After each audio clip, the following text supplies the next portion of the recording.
Hi, Lachelle.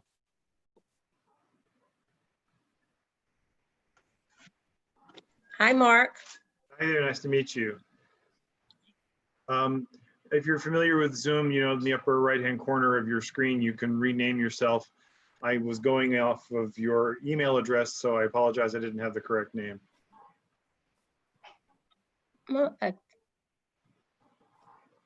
let me, it's okay. You got it right.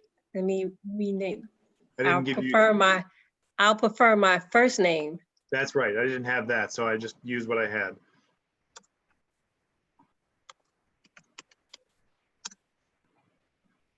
Yeah. Great, thank you. I think everyone else is heading in, Julian. We wanted to be here before it started. Great.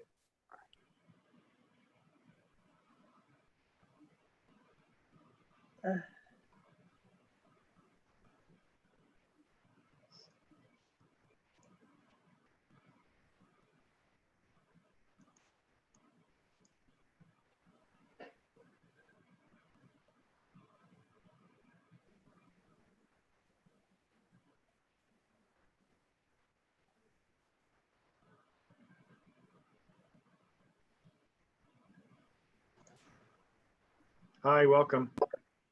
Hi. Hey, Julian. Hey, Eddie.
Hi, everyone.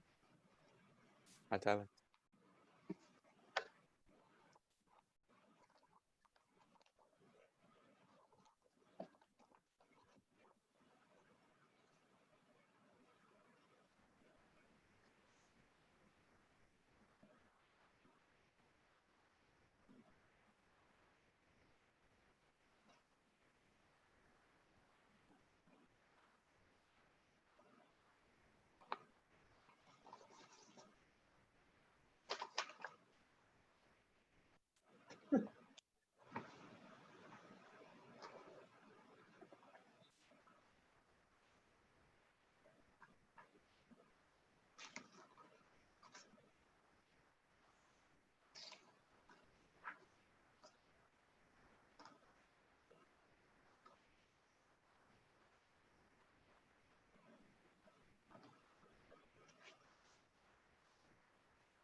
Hello, Emily.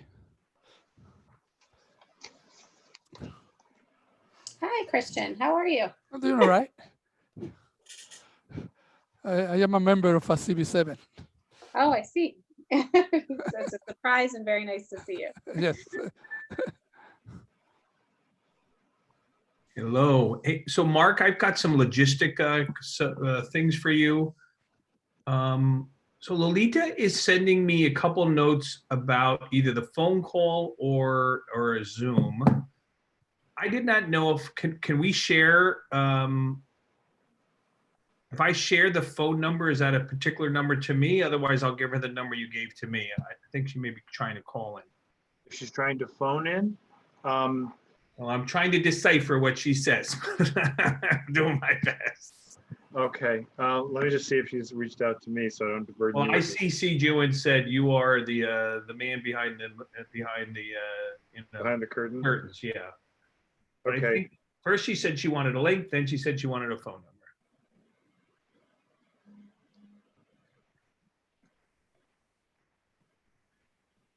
yeah, all right, I'll take care of that. You can. Okay, Thanks. Well, we'll give a little time as we get together.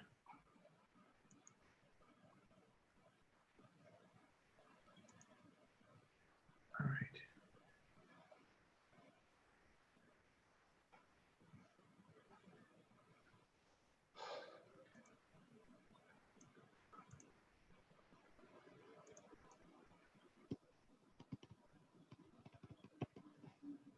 We'll give it a little bit of time. I'm getting some notes coming in, and so if everyone doesn't mind, we'll give a few minutes. thank you.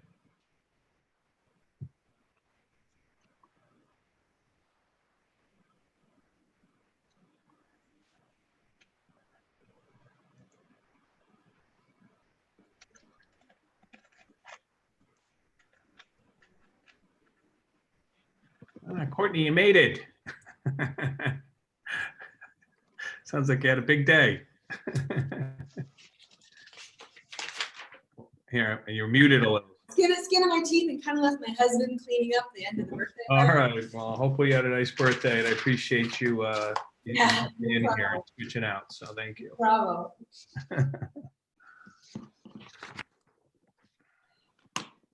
Julian, I think, do we have all our presenters? If you could help me out here. Julian, I think we're. Sorry, Oh, I'm muted. Andy's- Yeah, I was muted. Yeah, I was saying everyone's here. Yeah. Great. Okay. Well, let me give it a couple more minutes. I got some last minute notes on some people that may be a little bit late. And let me just give it a couple.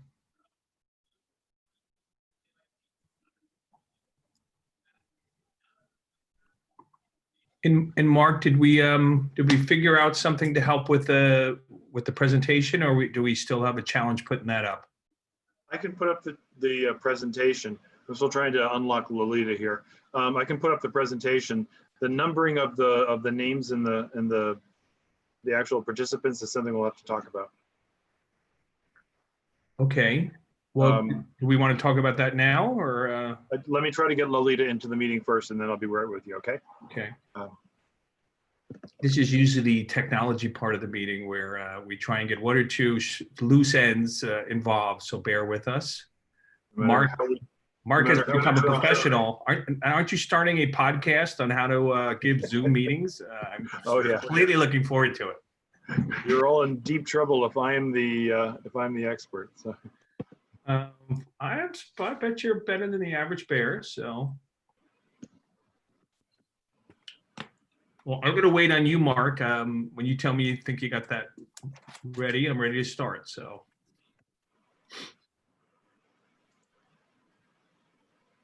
Okay.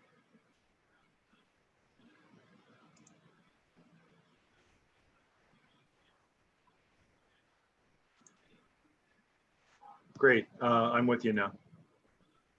Okay, Mark, can I please be, and Seema wants to be promoted into the panelist. Got it? Okay, great. Okay, well, thank you everyone to our July YEL meeting. We're super excited about a couple reasons, a couple of just general announcements. First, unfortunately, my co-chair will not be here today due to some minor medical issues. So nothing major, but something that's going to keep her out. So I'm solo. But I will have a wingman, Julian, who will do some introductions because he was kind enough to help us out. We've got an incredibly interesting topic, a topic that I learned about a handful of years ago called Restorative Justice that piqued my interest. And we've been sort of trying to play with the idea of getting it on board, and we have. So I'm excited to learn something today. I'll go now to Mark for a moment, and then what we're going to have is Julian, I'm going to let kind of introduce it, and I'm going to have him sort of introduce our panelists because he really did all the work. So, let him get the credit, and it's his background. So that's number one. I also want to thank Courtney, as we always thank our records takers. So Courtney's taking the notes, and she'll get the first question of the day. Yay, there you go. So let's kind of jump in, and I'm Stephen Brown. I'm the co-chair of YEL. I'm talking to Mark Diller, who is our CB7 chair, and we had a little bit of logistics. We had a request to give our names numbers, and I'm wondering, Mark, is that something we could do, or? It's something I could do. I just want to make sure I'm doing whatever is appropriate. So whoever's, first of all, let me just do a very boring housekeeping thing. There's someone who's phoned in with a number that begins 347 and ends 316. Can that person please tell us who you are? Lolita Farron. Hey, Lolita. Yeah, we got Hi, you, I Lolita. made it. I was hoping Hi, that was thank you. Very Thank good. you. So welcome. I'm not going to be able to make you a panelist because phone callers can't be panelists. That's an Okay. issue between you and Zoom. But I'm glad you're here. We can hear you. So please. And by the way, *6 is unmute yourself, and *9 is raise your hand. So if there's Okay, any place great. where you want to be heard, that's how you do it. Got it. I'm Thank going to you. leave you where you're at. And somebody asked that I put numbers in front of names, and I'm happy to start doing that. Is it just simply so we have an ordinal number of panelists, or is there some other way in which I should be facilitating this? So just a quick clarifying point. Sorry, this is Emily here. Nice to be here with you all. Thank you for inviting us. When we had planned, our hope was to engage you all in a restorative experience because we find that that's one of the best ways to be immersed in the topic. Julian had thought there would be about 8 to 9 people on the call. So in the time frame allotted, we're prepared to be able to facilitate an experience for about 8 to 9 people. I see there's a lot more folks here, which is really exciting. But I wonder if maybe just for the sake of the time, we can just kind of pick 8 to 9 people that will participate and everyone else will be able to watch the experience. Does that feel okay? I defer to the committee, but I see Julian nodding his head, and he's my expert on all these things. So that works for me. So here's how we'll do it. For those who are panelists, there's a blue, if you click on, in the bottom of your screen, there should be a participants button. Click on the participants button. It should open a panel on the right-hand side of your screen. The first 8 people who raise their little blue hands will be the 8 people that we will identify. That's great. Yeah. And then if you would just number them 2 to 9, and then you can make Adibola number 1 and Antoinette number 10.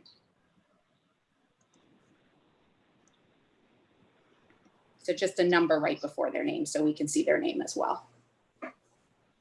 That would be perfect. Thank you so much.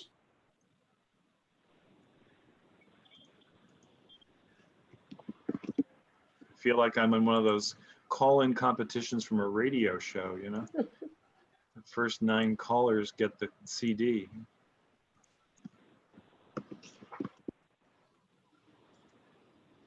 I'm not.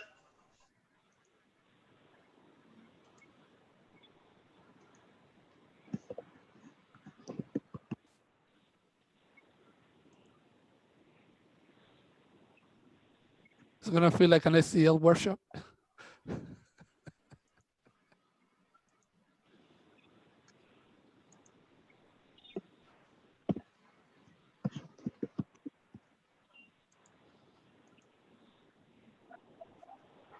Okay, I need 2 more.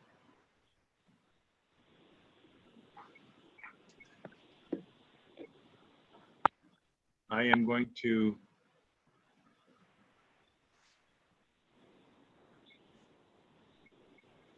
Peter Aronson, I just volunteered you. Okay, Hope that's okay. that's perfectly fine. I didn't want to take a position that the panelists needed. I don't have any other hands. Irena, can I name you? I would prefer not, thank you. Okay, A smaller group is also fine. So if you've got 7, that's not a problem. we've got 7. Let's go with that. Great. And then you could just, Adibola could be number 1, and then Antoinette could be number 8. Or number 9, or whatever the last one is.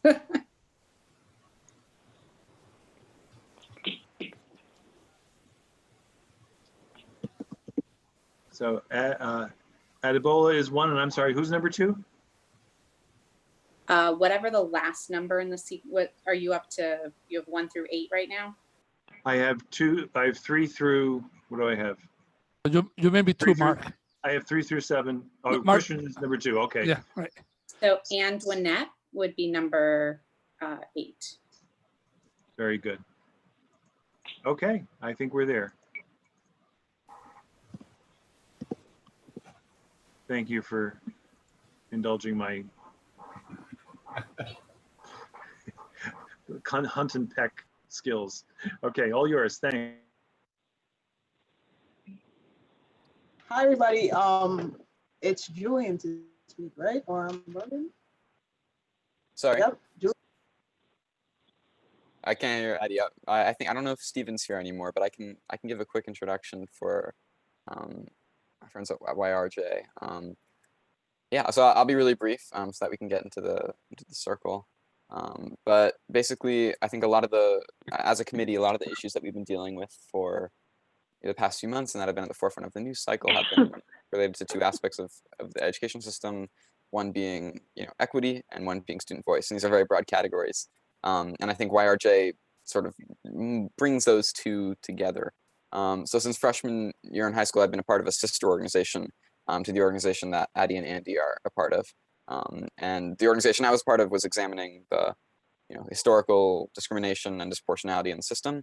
And Youth Restorative Justice, who's here today, is examining the sort of the solution to that in a way. And I think as a committee, we've had meetings where we talk about like the STAG report, or we talk about gifted and talented programs or underfunded youth programs. And these are all symptoms of problems within our system. And so I think this will be a really great opportunity for us to hear from students and adults who are working together on restorative justice, which is sort of not necessarily an antidote, but it's a way of dismantling systems of disproportionality in schools.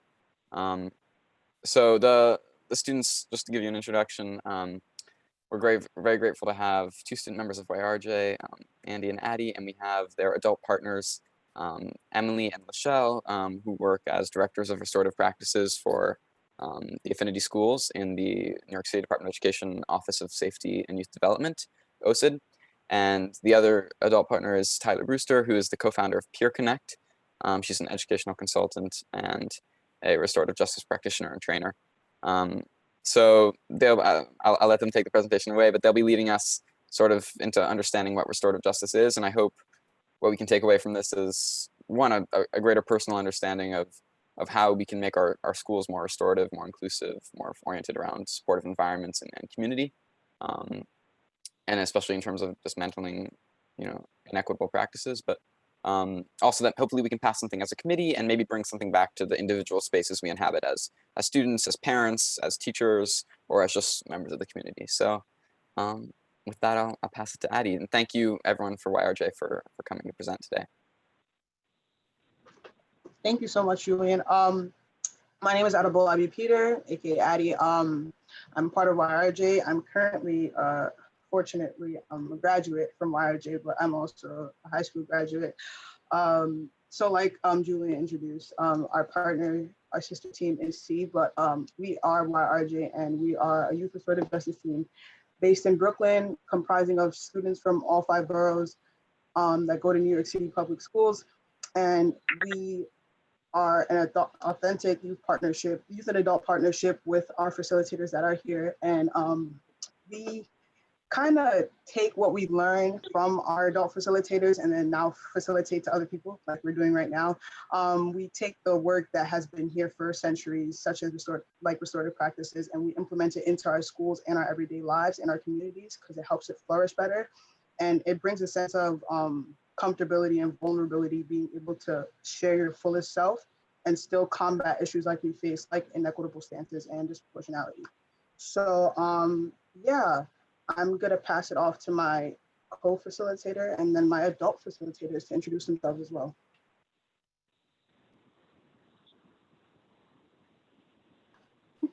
Let me mute myself. Hey guys, thank you so much for having us and me. So before we really kind of get into our circle portion of our presentation, I just want to explain why we asked you guys to number us and our numbering system. So typically we would have, if we were in a virtual space and we were able to circle up, we would have a talking piece that is meaningful to one of our members. And a talking piece is just something that once you have is invitation to speak and be vulnerable, but when another person has it is also an invitation to listen. So obviously now things are very different. We're in a virtual space. Our talking piece is actually our number. So whenever a prompt is asked, one person would randomly be chosen. So for example, if I randomly choose 5, that person will then have the option to either pass up or down. So you guys can either pass up to 6, 7, 8, or pass down to 4, 3, 2. Now, does everyone kind of understand the way that works? Can I get thumbs up to the side or down? Perfect, thank you. So I'm just gonna pass it off to my co-facilitator for our check-in. I think we saw a thumb to the side, Antoinette. Yeah, I'm sorry, I can't see all the screen. No, Yeah. I got you. Who had a thumb to the side? Kind of iffy. I think you might be. Any questions, you can just get off mute and ask me, it's okay. No questions. So again, if you just get chosen, you just have to have the option of either passing it up or down number-wise, and the next person would go. So if you're 5, you're passing it up to 6 or down to 4, so then they would have their turn to speak. Okay. Does that now make Miss sense? Somebody's still iffy? Because can we do a quick thermometer check? Thumbs up means like I completely get it. Thumbs to the side is like I'm a bit iffy. I don't really understand. And thumbs down is just like I don't know what you just said. Addie. Yeah, I hear you. Yeah. This is Peter Aronson. So how do I pass it? I mean, if I wanted to go up or down, where do I, what do I hit? What do I do? You don't have to hit anything. You just say, I'm passing it to Andy or I'm passing okay. Okay, I'm sorry. I thought I had to do something on the screen. Peter, you're number 7. It's fine, it's fine. Fine, So thank you. after you share, you would just then say, I'll pass it up to Andy or pass it down to, or Ken or whoever it is. Got it, thank you. No problem. Any other questions? Any other questions? No, okay. So like Julie introduced them before, we have our adult facilitators who will not be participating in the circle just for time's sake or whatever, but we have our wonderful adult partners, Emily, Rochelle, and Tyler. But sorry, I'm gonna skip the introduction because we don't have much time. But our check-in for today, let me explain what a check-in first is what we have at the beginning of every circle. It kind of grounds the space since we're all in a virtual platform, but we're coming from all sectors of life right now. We don't know what each other's going through, but it gives a sensibility for other people to see where people are at, what people should be aware of in the circle, and what people should be aware of in the space, and just something funny or something cool to get people started off. So today's check-in is you can say your name, gender pronouns are optional, and your role in whatever environment you are. You can be a parent, a director, whatever the case may be. And then if you were to describe your mood by selecting a word that first starts with the letter of your name, what would it be? So I'm going to repeat that again. If you were to describe your mood by selecting a word that starts with the first letter of your names, what would that be? And my adult facilitator, Tyler, is going to drop the prompts in the chat so you guys can use a reference if you didn't hear what I said. So I'm going to start off first. My name is Adebola, Addie, gender pronouns she, her, hers. I am a high school graduate. Youth Restorative Justice facilitator, and where to start with my mood. I'm amazed to see this type of setup because I've never been in this type of space before, but I'm ready to see what we can do. And I'm gonna pass it up to Christian. Yes, my name is Christian Cordova. For full disclosure, I do work for OSI in the capacity of suspension hearing office in the Brooklyn Canarsie one. I'm also a member of CB7. I really cannot think of a word that starts with C, but I do feel I mean, I feel good. So I could say, you know, I feel like Sony or, I mean, I feel happy. So I'm going to pass the talking piece to number 3, which is Rosa. Hi, thank you. My name is Rosa. I work for Local 2110 as a union rep, and I'm also a member of this, of CB7 and of this committee. I'm also having trouble coming up with a word that starts with R. I know my mind is racing and running, but that's about my mind because a lot of things went on today at work. And I guess I'll pass it on to number 4, Courtney. Hi, I'm Courtney. I work in the market research field. So I moderate groups a lot, some of them online. So big shout out for this, because I know how hard it is. And also a member of CB7 in this committee. And I had the benefit of having a few minutes to think of a word, because my first reaction also was I have no idea what it starts with C, but I'm going to go with C is for curious. I'm feeling very curious about this process. So happy to be here.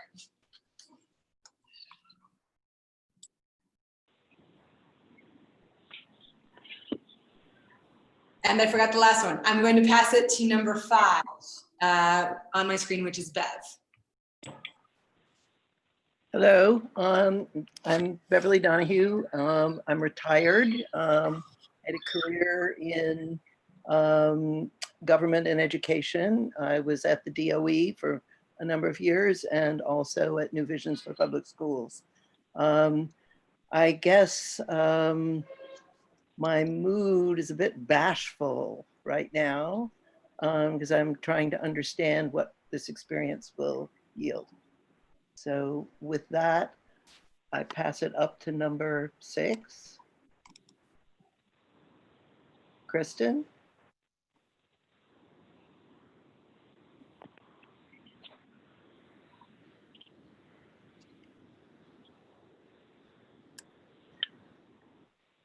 Kristen, you need to unmute yourself.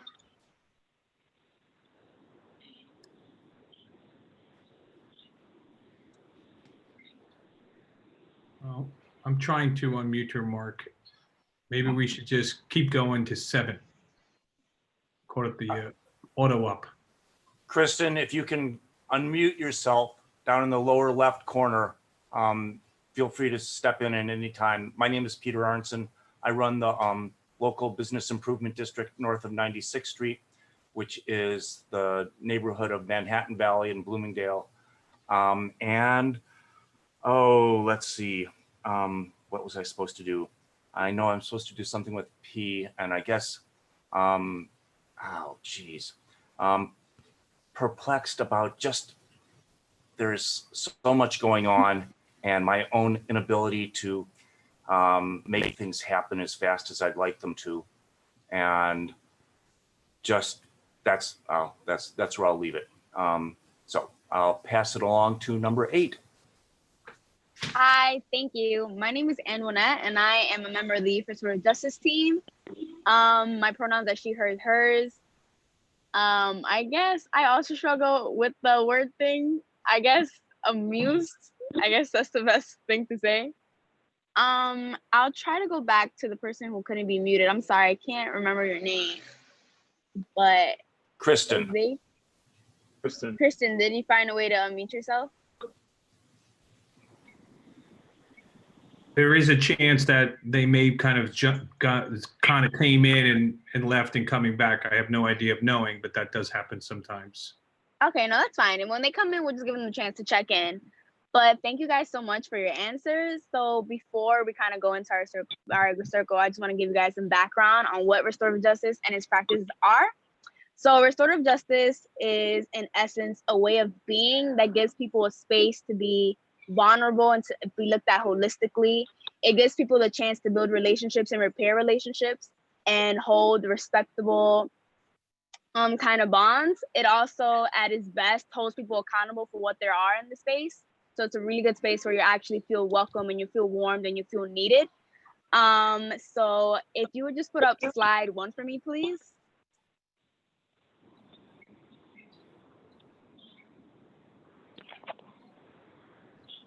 Thank you so much. Yeah, that's perfect. So restorative justice has 3 basic tiers that it can be broken down to. So tier 1 is the most important and what people need to spend the most time on, which is community building. Now, without this tier, the rest of the tiers do not work and will not work correctly. This is the tier where people are able to actually build relationships, build trust, be able to have conversations where they actually get to know each other on a deeper emotional level. Without this is very important. Without this tier being truly built, the rest of them cannot happen. This is the time where actually people care about being in community with each other. People start to have mutual respect and mutual love for each other. Without this and the other tiers, no one's gonna care about if they harm your community, if they don't really feel a part of it. Which then takes us to tier 2, which is repairing harm. Now, once you have your typical circle, well, your typical things built in your community, you can then lean on those same practices when harm is occurred. So if disrespect happens, or if a slur is said in a classroom or in a room or in any other community that you're in that space, you can go in, and now that you have mutual respect and vulnerability built into your community, you can actually address it, because restorative justice is at its best accountable, holds its people accountable. So that's what tier 2 does. And then tier 3 is re-entry. So if it's someone outside your community leaves, this is really the place where you pull them back in and say, okay, there's always a space for you. What can I do to help you come into the space correctly? So that's just 3 basic tiers that restorative justice can be broken apart on. And often this work gets painted with a Western filter and it's looked at as a new way of doing things. And that's not true. We like to honor that this work has deep roots in Indigenous peoples and their traditions, and it doesn't come from us. And we love to honor that, and we love to acknowledge it every time we do this work, that it doesn't come from us. But just restorative justice has a great impact on anybody who's a part of it. It's not just for schools, it's not just for students. You can have restorative justice in your family, and it can be shown up in a lot of ways. Restorative justice is one thing under a big umbrella of restorative practices, and it just gives you a space where you're able to be vulnerable, where you feel needed, where you're looked at as a person, not just for what you bring, but for everything you bring and everything you are. And it's just a really good place to be in. I'll pass it to my adult partner, who's going to show us one of our really big things in restorative justice, which are community norms. So yeah, community norms. So as Andy said, why we are here, creating a space that is safe for people. So norms allow people to come into the space and not be their real selves and complete selves. And this is not no like kumbaya aspect. We're really trying to get down to the nitty-gritty. And even though we get down to the nitty-gritty and sometimes we try to touch the surface, we often step on each other's toes sometimes. And we want to create something that will allow people to put these things in place. It's just like, hey, don't forget that I kept this as a norm, because I want to be able to feel comfortable and complete in this space. So the virtual circle community norms that we have for today are open mind, open heart, coming into a space and realizing that you're coming into new things, new ideologies, and being ready to take it in. Speak your truth. This is a safe space, not a sanitized space, as my adult facilitator Tyler would say. Just be coming here as your full self. Also, yep, safe space. Anything can be said, even though this is a live thing. It can just be realized that people are allowed to be their true selves and doesn't have to put like another face off when they're trying to be honest about a situation. And respecting everybody's beliefs, ideologies, feelings, attitudes towards something, and just having respect for all in general. So yeah. Opening ceremony time. Thank you. So right now I'm gonna lead us through a mindful moment. So if you're more comfortable, you can turn off your cameras. But I just want you guys all to close your eyes and just take really, so if you're more comfortable, you can definitely turn off your camera, but just close your eyes and take a deep breath. Take one deep breath, 1, 2, now let it go.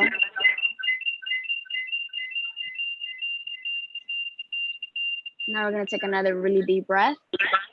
In through your nose, 1, 2, 3. Out through your mouth. And now as you're taking these deep breaths, I really want you to think back to your school experience when you were a teenager, and think of the safe spaces that you were able to have, the spaces where you're able to be vulnerable and talk, where you felt needed, where you're able to really talk about your emotions. So think back. So one more last deep breath in through your nose. 1, 2, 3, 4, and really air that out through your mouth. Now think back, what do these spaces give you? Why were you able to be vulnerable? What do the people look like in that space? Thank you so much. Thank you guys. You can definitely turn your cameras back on. And now thinking of that space, I'll turn back to my co-facilitator and she'll give us our prompts. So as Tyler has just dropped in the chat, like Andy said, think back to a time during your youth experience that you were able to be vulnerable, whether it be to your parents or like your school leaders or whatever the case may be at that time when you were younger. And what did you receive from that community? Or it could be an individual person that allowed you to be vulnerable, to be your true self and express yourself. And Tyler will help us record that in the chat. So 1 to 3 words that allowed you to be vulnerable.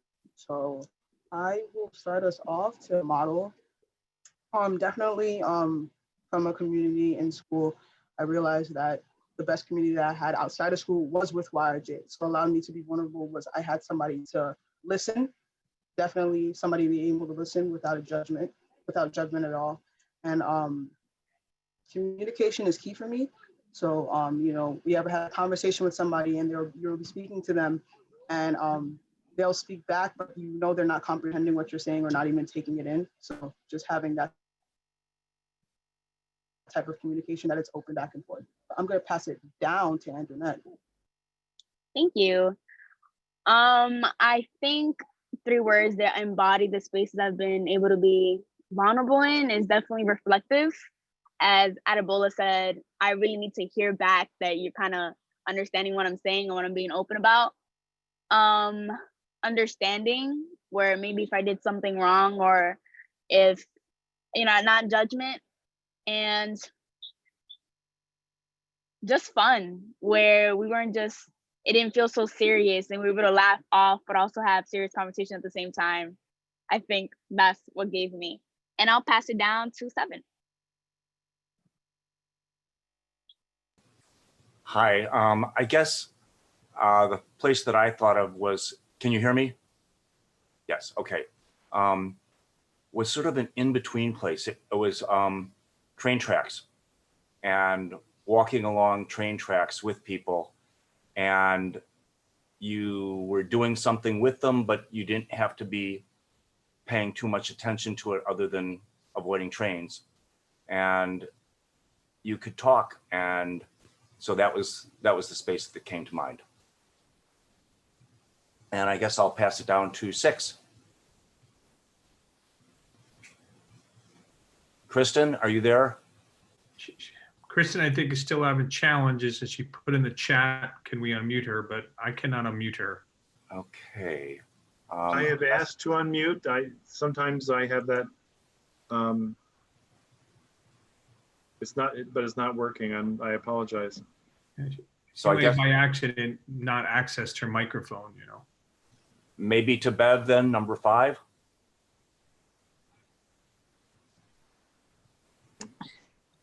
I thought of my experience working in high school on the school paper, where we had common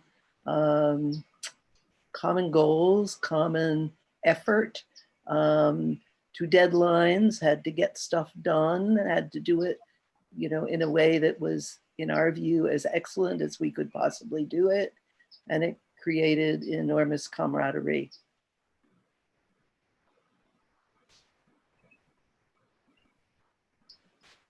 I guess that's it. Yes. Down to Courtney. I thought back to my experience with a music group in high school. And I think what mattered there was that we shared common interests and a shared passion.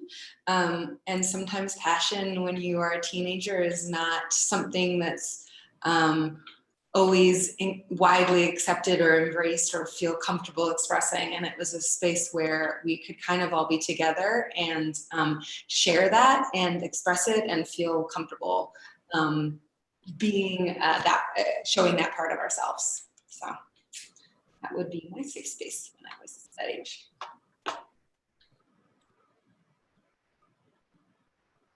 I keep forgetting to pass it. I'm so sorry. Okay, I'm going to pass it to 3, Rosa.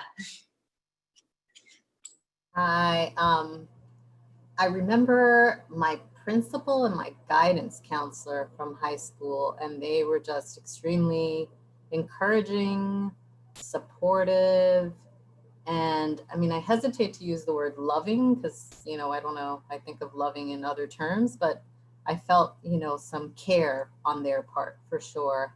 And it just helped overall with the experience. I went to a all-girls Catholic school and it was tough. And I'll pass that down to Christian. Well, I was thinking back to when I was in high school, and which was an environment that was very accepting, very supportive, very encouraging of all of us. And we always was a good camaraderie within the students, and it was a good time. So I pass the talking piece back to Juan Adibola. Thank you guys so much. I'm gonna take us into our. I'm really sorry that Kristen cannot participate right now, but yeah, it happens. So I'm gonna take us into our second prompt that Tyler will drop again in the chat. So thinking back again to your teenage self, reflect on the time that you were not able to be vulnerable, but you really needed to be, and what got in the way. So I'm gonna give like my story for an example, real quick. When I go into spaces like right where I am right now, my house, I come from a conservative like Nigerian household. So speaking of things off-worldly, coming from things like different political ideologies or anything that's too touchy, anything about the LGBTQ community, anything like this is just like, but it's where I feel most comfortable and I'm able to express myself and speak about things, but you know, it's kind of taboo, as well as being in a school building that is more performative than actually speaking on things. So it's like, I wasn't really be able to be my complete self. And then it wasn't until I got to YRJ and it's just like, if we don't make these spaces comfortable with being uncomfortable, then what's the point? So yeah, so I'm going to pass it up to Christian again. I'm sorry. Okay, I'm gonna pass on this one. I'm gonna pass it up to 3.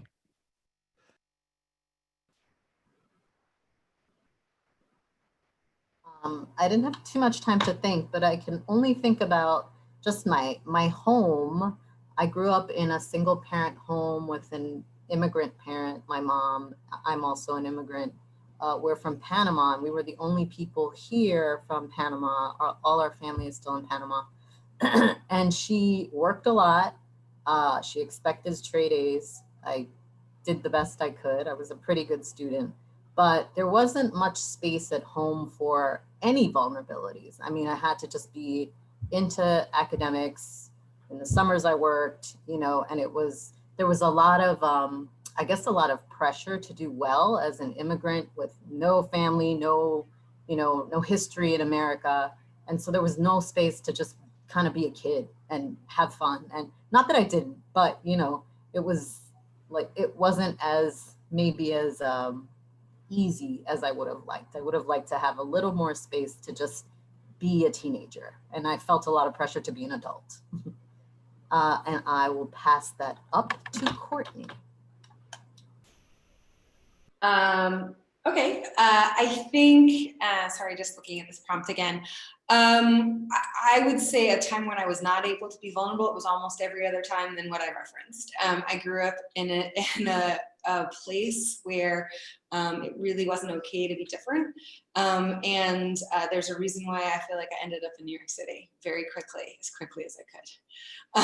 And so I would say almost every other time other than when I was in that music group was a time when I was not able to be vulnerable because it's just being different was not accepted.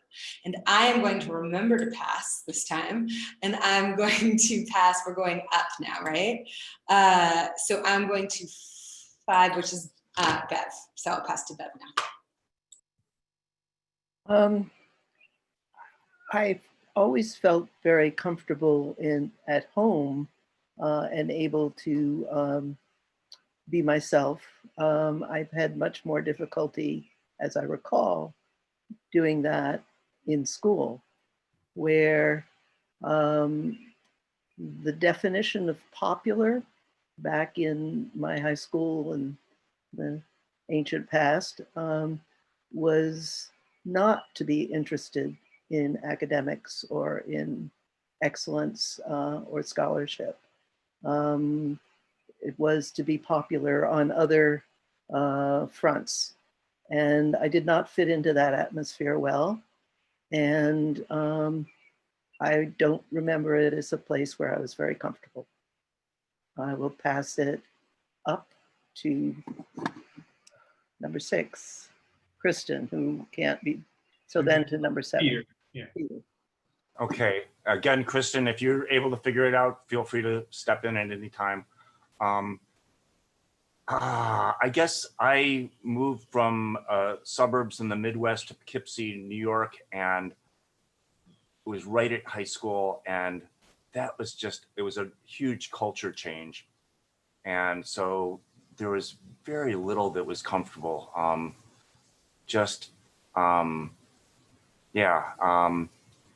mean, what was comfortable was getting out and walking and being outside with people, but school was not easy, and I wasn't much interested in much of the sports. And so there were a lot of things that were not good, but it worked out fine, I guess, but it wasn't very good at the time. In any case, sorry. Number 8, Eddie, Antoinette. Hey, that was good, Antoinette. Thank you. I think the spaces where I weren't able to be vulnerable in school were spaces where people didn't really know me and didn't know that they kind of had to be persistent to open me up. But also thinking back, spaces where teachers and administrators kind of put the pressure of me being a role model of like, hey, like you're president, you can't be like actually honest, or so I felt censored in a way that I knew I couldn't say things because teachers were looking at me to be a role model to other students in the room. So like I knew I couldn't say that and I couldn't be honest. So I think in those kind of spaces I couldn't be mean, I couldn't be vulnerable when I needed to be.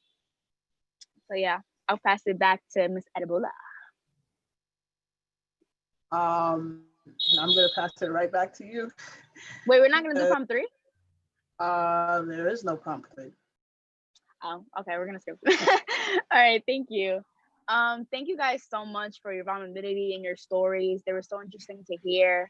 And just to kind of wrap up this circle experience, it was just a quick 25-minute circle, but I think having spaces like this is so important, especially in schools. And while kids are going through growing pains and stuff at home and social unrest, why it's so important to have these spaces present in schools, especially because students need to be heard and students need to be able to go into their school, not just to learn, but to be able to be vulnerable and to be able to be open and to be able to tell their stories and what they're going through.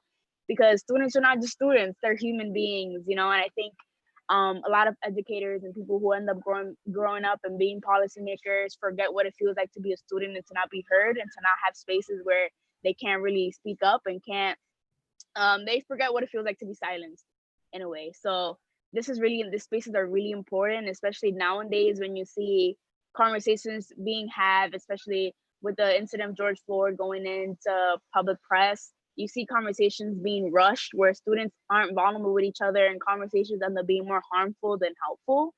So that's just something really important, and why we think work and restorative justice just needs to come into every school and every community that is possible. So thank you guys so much for joining. This was an amazing experience. Thank you for Julian for giving us this experience, and thank you.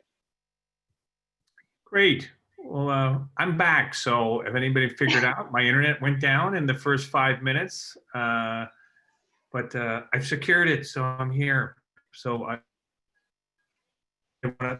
much I guess it was much more interesting than a traditional PowerPoint. So I think anytime you learn something by actually practicing, perhaps it's much more interesting. So thanks.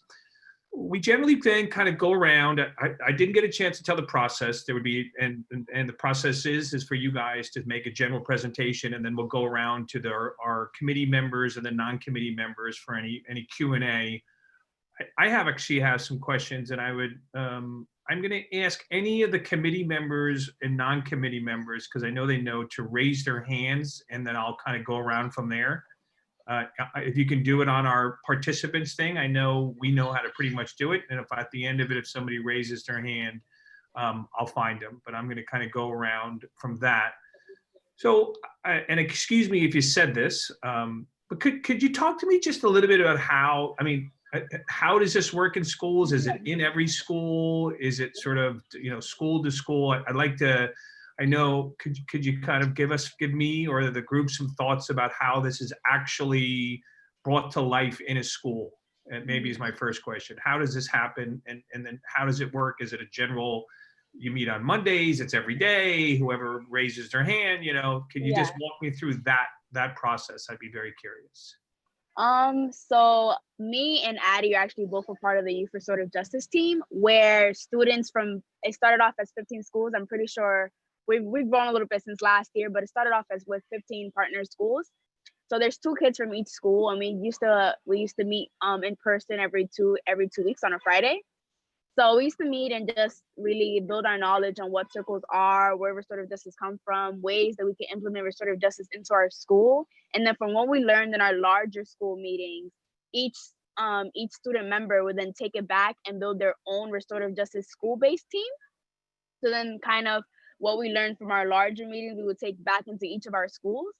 Not every school has it, which is really disappointing, but the DOE is starting a process where more schools are involved.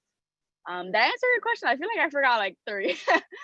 Well, so did you say is it 15 schools, or you said it seemed like there was a larger group and a smaller group, and you take it back to the school? Could you just clarify that? Andy, can I add to that just a little bit?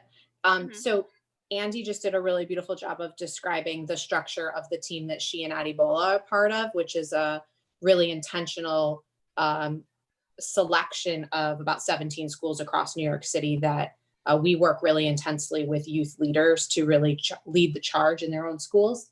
But there are about 500 schools across New York City that are involved in a expansion through the Office of Safety and Youth Development, where they are in some phase of implementation of beginning this work. So some of these schools are pretty far advanced in this work and have been doing it for years.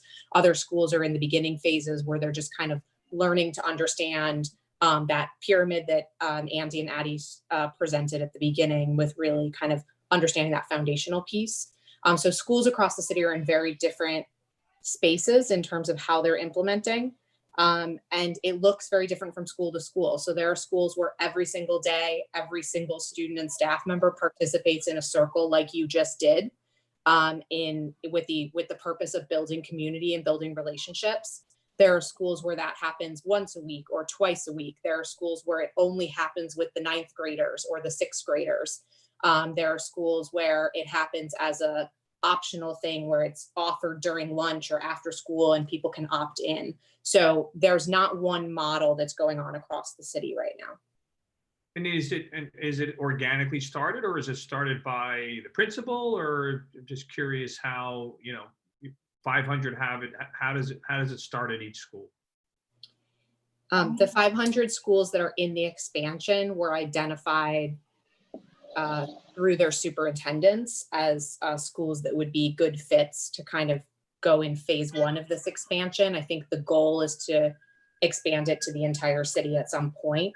But there are lots of schools that were doing this work long before this expansion effort started.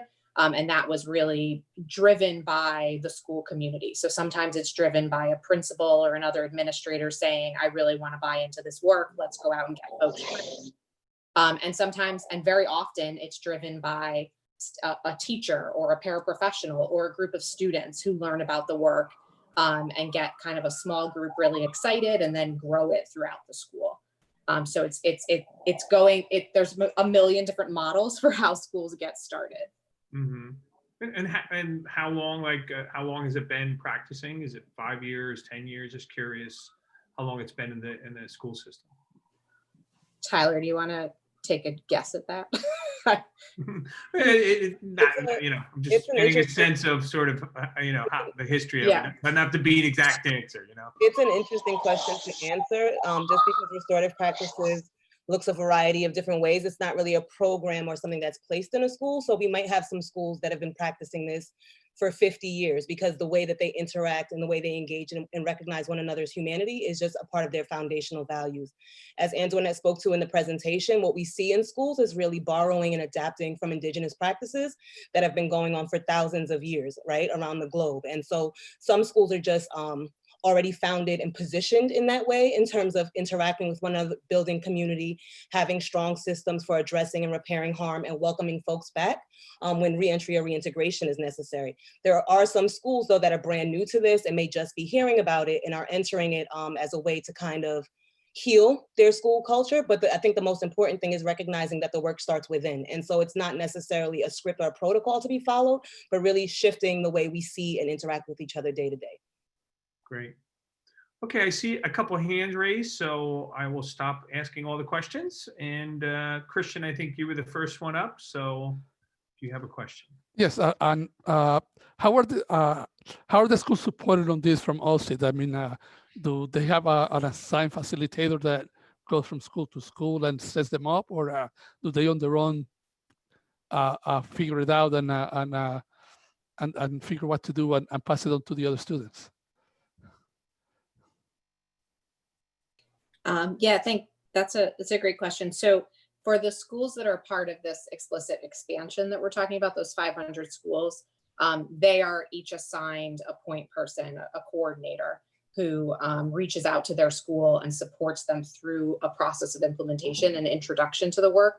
And then as Tyler said, there's lots of folks that have been doing this authentically for years. And so often they have kind of found their own resources through lots of great partner organizations and different opportunities that the Department of Ed has offered through OSIT, just kind of open to anybody. And then the schools that are not currently part of the expansion that are looking for support will reach out to, that's the team that Lachelle and I sit on. We partner with Tyler in this, and the youth team is built out of it. So they will reach out to our team and we'll redirect them to any resources that are available citywide if they're not explicitly part of the funded expansion. Great. Arena. Hi. I want to first say how impressed I was with the way in which Adebola and Antoinette and Julian have presented this evening. It's very impressive. This kind of work isn't easy, so I'm really impressed with the way in which you moderated. It's almost what all of us on this call this evening. I think Tyler and Emily have answered a part of my question, but the other part is, and I'm sorry I couldn't participate. I had something else to do, and I was trying to do that and do this meeting at the same time. And but as I was listening to the questions and as I was answering the questions to myself, I wondered whether there's any mental health clinicians that are part of this circle or part of this program, because it seems to me that some of these questions, and I could be wrong, will raise for some people, it might trigger, all right? And people, it might trigger, and for some people, memories, or they might, emotions might surface that they didn't anticipate, feelings, some positive, some negative.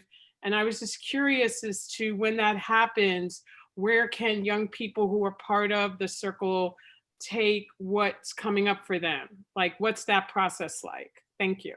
So can I answer? When it comes to, I love that question. When it comes to situations like this, when we're in circle, there's always something. I mean, they know me. I get uncomfortable real quick. Like I can say, like I'll be in a space, I'm uncomfortable, and they'll be like, okay, what's the problem? But I like to implement this thing with there was a norm that's usually on there, but for the space that we're in, it wasn't. I learned it from my sister when she was in school. It's called ouch and oops. This is just like a little thing that helped people, but there's a whole nother thing besides it. But ouch and oops is basically like somebody feeling something within the circle that they're not okay with. It's not sitting right with them, and they're saying ouch, and the person that said something is recognizing what they did or what was said that made that person feel away, and they say oops. They have a caucus and they explain what was the situation, what made them feel uncomfortable, and then they can really, I'm sorry if you hear that, if they can really delve in on what really happened, because at the end of the day, there's situations like this. This is like a community circle, and we didn't even go into the other tier. These circles can go really, really deep, because we all need to unpack things, because if we realize that we're not unpacking things within ourselves, and even though we don't want to, it now reflects in what we're doing. So whether it be policy making, whether it be being a teacher, whether it be being a student, if I don't unpack things as myself, which I really don't want to do till I'm older, but now that I'm in the space, it's just like I'm granted with the opportunity to speak to people that are ready to listen and ready to take it in. It's just like, if something was to be brought up that made me feel uncomfortable that I really need to speak about, we can talk to an adult facilitator, we can get extra resources, we can speak to people besides, outside the circle, because there's sometimes that the circle doesn't need to hear all what's going inside. You're still bringing your true self, but the circle doesn't need to hear all of you, and somebody else can hear it privately and hear that you're still like hurting or whatever the case may be, or whatever that has been brought up. So I don't want it to seem like if somebody felt like they couldn't say anything, that, oh yeah, it's swept under the rug, but just knowing that the circle can evoke that type of emotion in somebody is why we do the work that we do. So yeah. Yeah. Also, if that answered the before, question, if it didn't. I would just like to add before Em and Tally probably give a better, I'm so sorry. I don't understand what's going on in my neighborhood today. But I think like Edible said, at its best, I think the circle does that for itself, really kind of holds people safely and brings people back in if they are uncomfortable, if they are kind of triggered. However, we also do give there's always the chance to just skip if you're not comfortable with answering a question. You always have the option to skip a prompt. But like Edible said, there's instances where if there is extra support needed, I've seen people get pulled out of their circle or ask like, hey, do you want to talk in the hallway? And that does happen. So there are a lot of different ways that people are supported.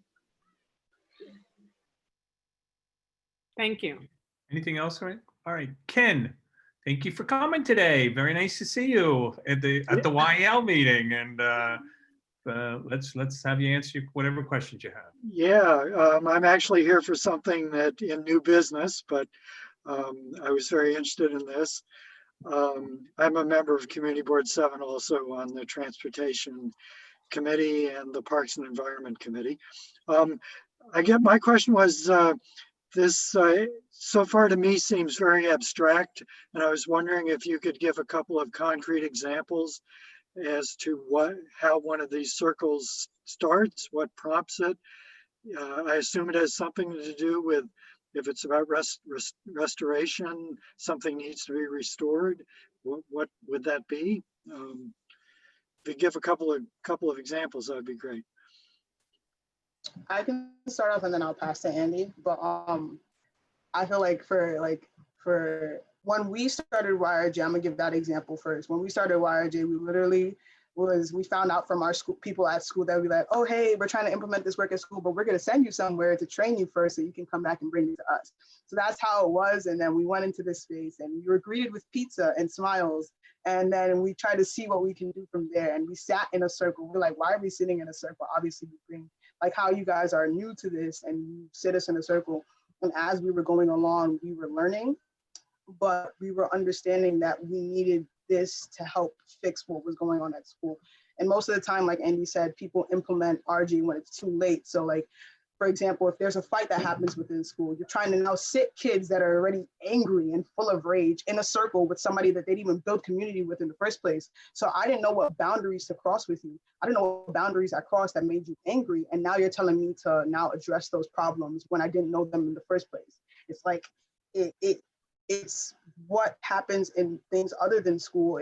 This carries on into places like prisons. It carries on into places like homes. Like if you don't set up a boundary and like have that base of community, it doesn't really work. So like when it comes to like disciplining students in school with suspensions, all these things, if you're not understanding why a student is the way they are, you can't actively try to change them or discipline them without understanding what got them to that point.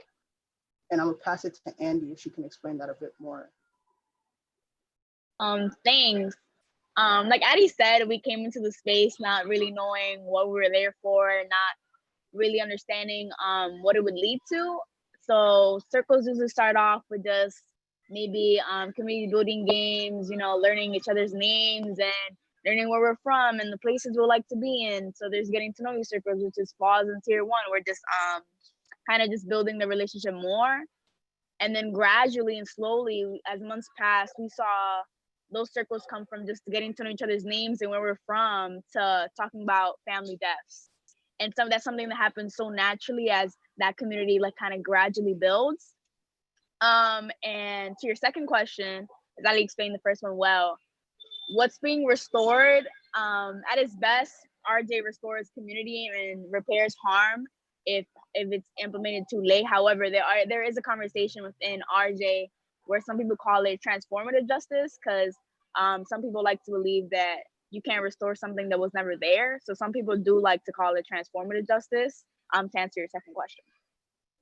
In terms of maybe community and having a vulnerable space and people being able to be holistic and needed. I hope that answers your question. So it starts with an incident, let's say, like somebody steals somebody's cell phone or they're in a fight or something like that. Is that the kind of thing that would trigger it? That's usually where it starts. No, you go ahead, Addie. Yeah, you got it. Yeah, that's usually where it starts. But what we're saying is that, like right here, I don't know anybody, but I learned that Rosa went to an all-girls Catholic school. Like I learned that from being in circle with Rosa. But it's not like I ended up fighting Rosa and then she's like, the reason why I'm like this is because I went to an all-girls Catholic school. I knew that first, so I knew that there was a boundary for her first, instead of me now pushing that boundary and trying to figure out why it was there in the first place. The whole point of this is that we shouldn't have something like ignite the flame before we try to put it out. We should find the sticks. I'm trying to make a reference that will make it make more sense. But like, yeah, we're trying to find things that will put it together first before we now try to soften the fire when it's already, the whole house is already engulfed in flames. Yeah, trying to put out a fire before it spreads. That's exactly what it is. Or before it even is a fire. And if it's okay, Addie, just to add, I think you did a beautiful job of explaining like what builds up to conflict and how we, end up in a space where we need to heal harm. But it's just a reminder that restorative justice is for everyone, no matter the demographic, no matter who you're working with, the age, position, role, or title. And it's really about how are we reestablishing humanity? So how are we getting to know one another? So for example, Emily and I have worked at a school together where we worked really hard to implement restorative justice. And we realized a lot of the work needed to start on the adult level. The adults didn't know each other. We didn't really understand each other's philosophies. We were making a lot of assumptions about one another and why and how we were coming to the work. And so restorative justice is really the vehicle to begin having conversations. So introductory conversations to first build a strong community. And once that community is built and harm does take place, similar to what Addie said, we have this this net to kind of fall back on, where we already trust each other to be vulnerable enough to come to the table to figure out how can we all be accountable. So not just young people being accountable to adults, because we want to make sure we're not using restorative justice as a euphemism for punitive model discipline, but how also can adults be accountable to their young people, to each other, to the families that we serve. Thanks. I will go to Courtney, who should have been first, but she didn't have her hand raised, so I couldn't pick her first at the beginning, I don't think. Yeah, I hadn't thought of my question when it first started. I just wanted to know that you were due the first question because you take the notes, so I didn't want to think I made a mistake. I'm not offended. So it sounds like, if I'm understanding correctly, the best practice here is really to have this system in place ahead of time, ahead of a problem, so that it becomes the mechanism through which a problem is addressed. So I guess my question here is, how do you ensure that the people who should be at the table, the students who should be at the table, are at the table? How do you go about talking to kids and making sure that the kids who could most benefit from being exposed to this are exposed and have access and come in?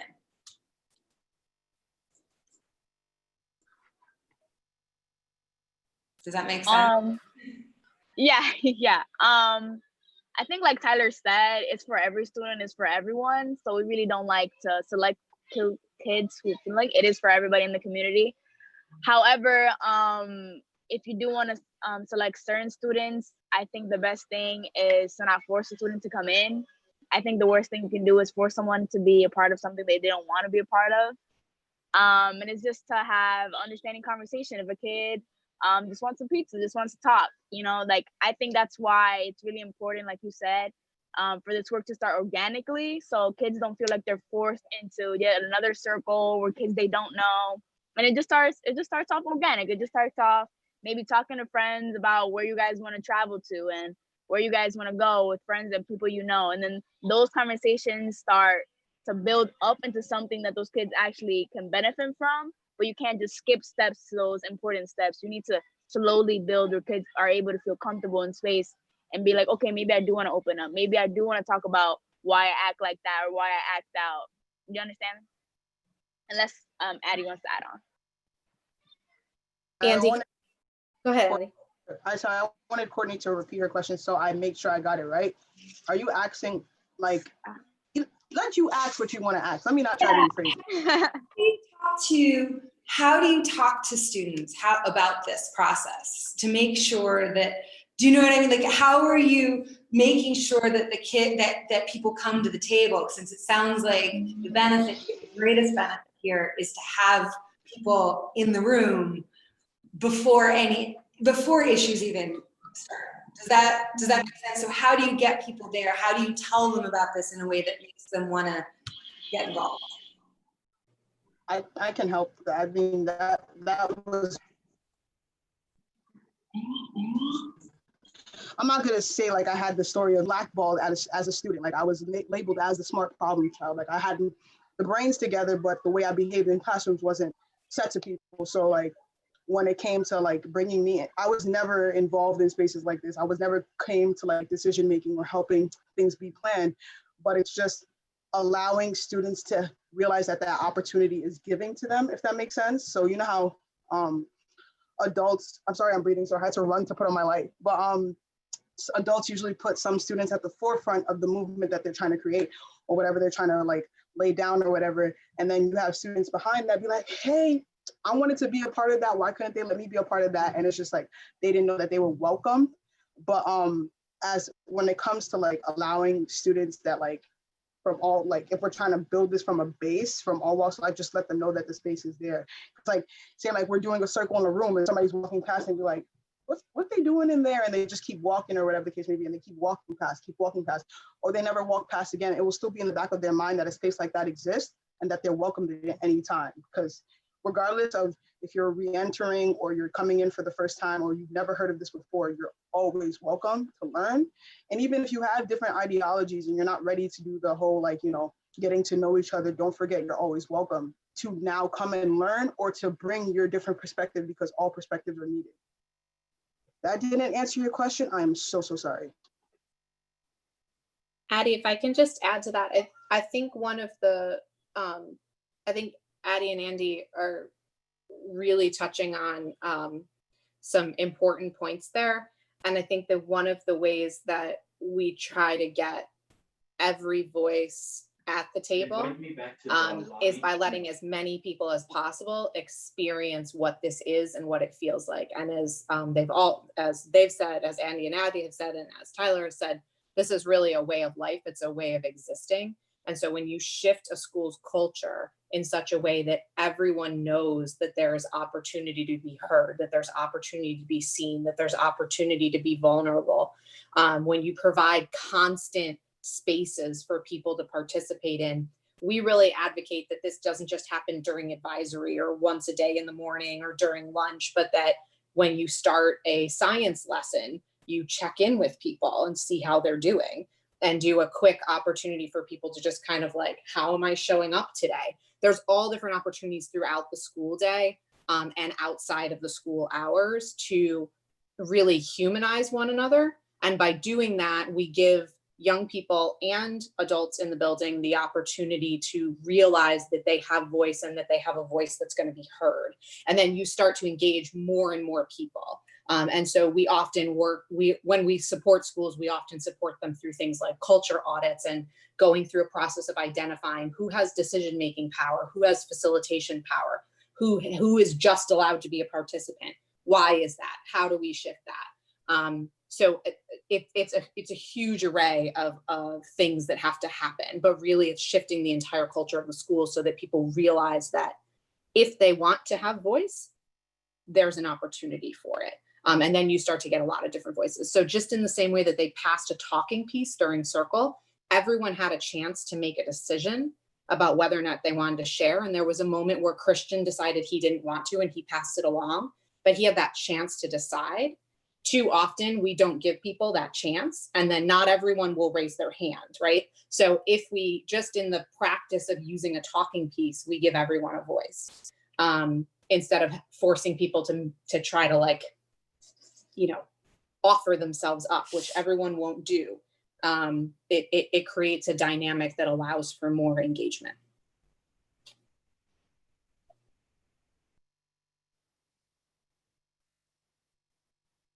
That infuses a whole multiple experiences in a school day rather than in some isolated, we meet on Fridays at 2 o'clock in this room. Okay, that makes a lot of sense. Thank you, that helps. Okay, Bev. Yeah, I had a couple of questions. One is this 500 school expansion that we heard about. Are these all high schools? Is it in middle schools as well? Have the department worked out how this might fit into an elementary school setting? Could you give some sense of how this spans across age? Yeah, that 500 school expansion, it was just this last year was the first year of that. And that included middle and high school. So that 500 schools includes middle and high schools across the city. This work is happening in elementary schools. They're not currently part of this particular phase of this expansion. I think there is a desire to see that. There's been more of a focus in the last year or two in supporting the elementary schools with what's called the Sanford Harmony curriculum, which is a very social emotional learning based support system. But there are definitely elementary schools that are doing this work. And again, that goes back to those schools that kind of Tyler touched on that have either just kind of authentically been founded in this work, or staff or students or families have really had a desire to see this work grow. But this is not something that is exclusive to a high school experience or a middle school experience. It can happen at any grade level. It can happen in a community board. It can happen as we see lots of outside community-based opportunities for this work and community-based restorative justice programming. So yeah, it's not unique to middle school and high school in terms of the ability for it to be effective, but the current expansion of those 500 schools for whatever the decision was, I'm not sure, was targeted in phase 1 to just middle and high school.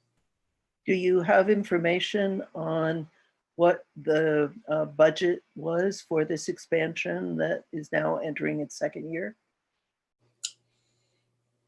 I don't want to give you the wrong number. I know that the operating budget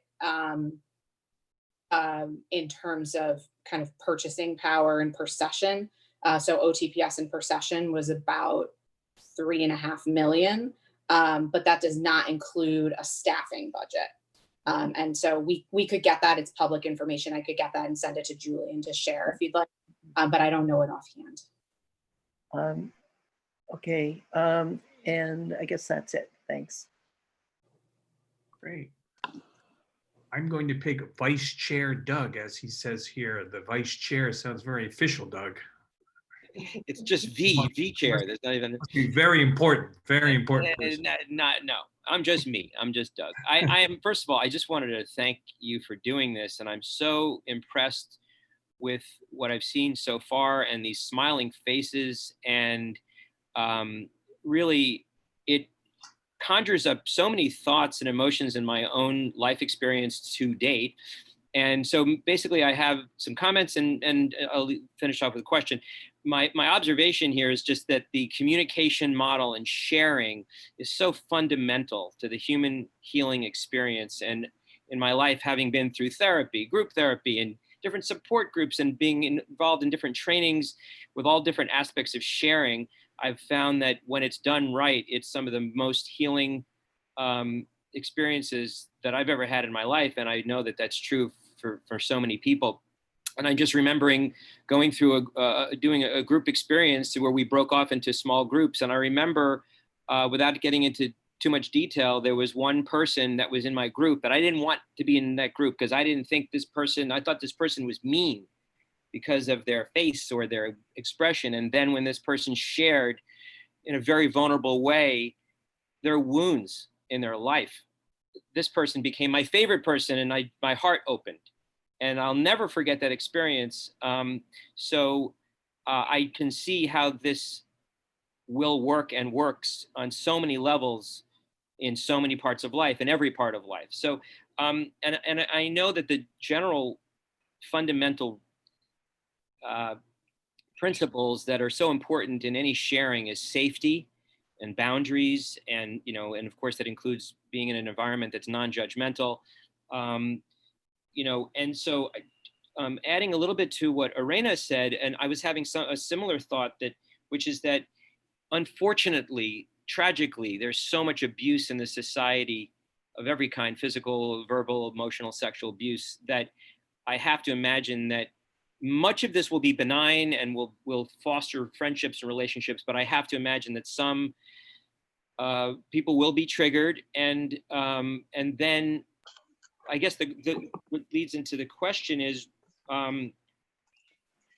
if someone shares something that is very, very concerning about possibly reporting that they've been abused, what is the methodology? How is that person immediately cared for? How is this recorded? And possibly that may involve professional therapists. I wish we did have a social worker in every school, by the way. I know that is something that Gail Brewer, our beloved Madam Borough President, is rooting for, and I don't know that's going to happen. I hope it does. But anyway, I'm sorry, I'm really going off, but I'm so inspired by everybody. So is there a method if someone discovers or suspects that there is abuse? How is that reported? How is that cared for and done in a safe and respectful manner? And by the way, if there are social workers at the school, are the social workers by default facilitators? And I'll end it there. I'll take that question.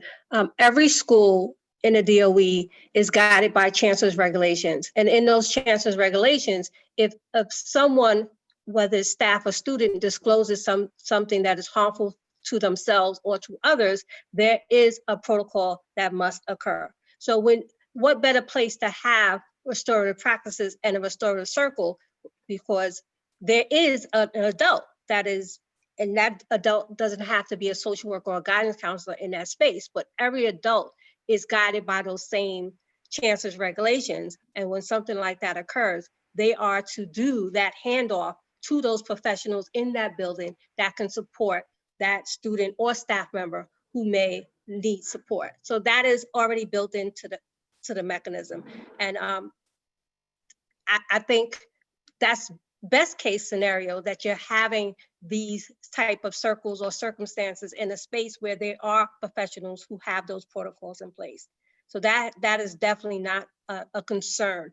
Every school principal, every school assistant principal, I'm pretty sure maybe not every school has a guidance counselor. They may not have as many as they need, but every school has one. So all of those people are in place in a school building to support that effort.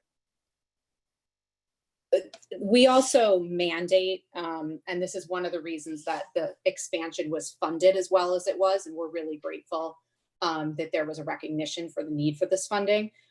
We mandate that folks go through really extensive training around how to facilitate and how to hold this space before they begin doing this work. And as Addie and Andy pointed out, one of the things that is driven home in that training is that you have to start this work at the foundational level of just that kind of like very low stakes community building. The session that we did with you all today is a higher stakes session. We would not do this as a first session with young people. We would build up to the point. I think we went through like till February of this year, meeting with our young people all year before we even approached a topic like this.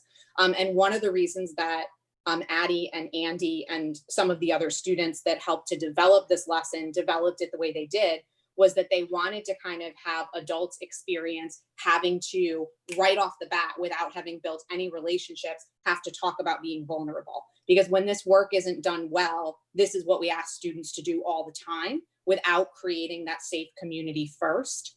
And so as Andy kind of shared at the end, like you have to create that safe container before you start asking people to be super vulnerable. So it's really driven home in the training modules that we go through. People go through a full 5 day, 5 days of training. And then there's an additional 4 days of another of a tier 2 training that people go through before they can start working on repairing any harm. But in that training, we drive home, like, how do you do this safely? How do you do it well? Why do you have to start at the most basic levels of like, who are you? Who am I? Let's get to know each other on a really surface level. Let's go a little deeper. Let's go a little deeper. And through those trainings, we also cover and remind folks, as Lachelle just said, of the chancellor's protocols and of this kind of safety nets of it. And I think, and I apologize, I didn't catch the name of, was it Doug who raised the question? Yeah. And I think, Doug, to your point, I think more often than not, people are triggered. More often than not, something gets shared through Circle. More often than not, something is exposed. And to Addie and Andy's point, when the Circle is really strong, the Circle itself can process that and can hold that for people. But there are definitely moments where more support is needed. And as Lachelle said, that's when we rely on our protocols of bringing in professionals to provide that additional support to that individual. And real quick, sorry, this is beyond the professional point. Like, even if we're having, because after our YRJ meetings, we have our little separate circles. So if there's anything that's alarming you can have circles without like an adult present. If there's anything alarming, we know as the way we are as facilitators, we need to bring it back to somebody. That if it's something that was shared, obviously everything should be sacred within youth or whatever, but there's some things that is just like, I don't know. I know you told me that out of like, like you trusted me or whatever, but I'm really concerned for your safety. So we literally take it back to one of our facilitators, but somebody told me this in confidentiality, know that what was said here will stay here and what was learned here will leave here. So I'm bringing it to my adult facilitator and not worrisome, but like concern. I'm concerned for that person's safety and I'm bringing it to you. So they'll know what to do after that. But now that I brought it to their attention, it's not like it's just left out in the open when somebody just entrusted me with something that was that huge. So yeah. Thank you so much. Your explanation of how much groundwork and structures involved is reassuring, because when I first started listening, I kind of it seemed a little bit more ad hoc, and it's really reassuring to hear how much training people go through. It's just, it sounds wonderful, it really does. Thank you. Great. And we have Peter, who was also known as number 7. Got it. Thanks. I've got lots of questions, and I thank you for giving this presentation. I'll start with just, where do I start? We have 3 middle schools. We have 1 high school up in our immediate neighborhood of, let's say, 96 to 110th. And I don't know whether you're involved in any of them, but there's certainly room for that. We have lots of people coming from lots of different parts of the world, and would love to see that up here. We also have gangs, and recently, within the past 2 weeks, 3 weeks, we've had 4 killings, which we haven't had for years. And I don't know that people are going to be open to discussing, talking in situations where there may be gang members. And I'd love to hear your thoughts on dealing with this on a community level, dealing with this in a school in a middle school where gangs may be recruiting people and beating each other up. So I'd be curious to hear your thoughts on that. Thanks. Yeah, Peter, thanks for that question. So to your point, just to circle back, that building a restorative culture takes time. And so we would certainly recommend that that relationship has already been built before we use restorative justice as a means to begin having difficult conversations. Assuming that work has been done and there's an identified and trained individual who does have meaningful relationships, both with those young people and around the community, I would say that once the trust is there, we can have these difficult conversations. So speaking from personal experience, I was a dean of discipline at a small school in Crown Heights. If anyone knows about that area near Kings County, very Crip heavy, right on the border of Latin Kings, Bloods, and Crips.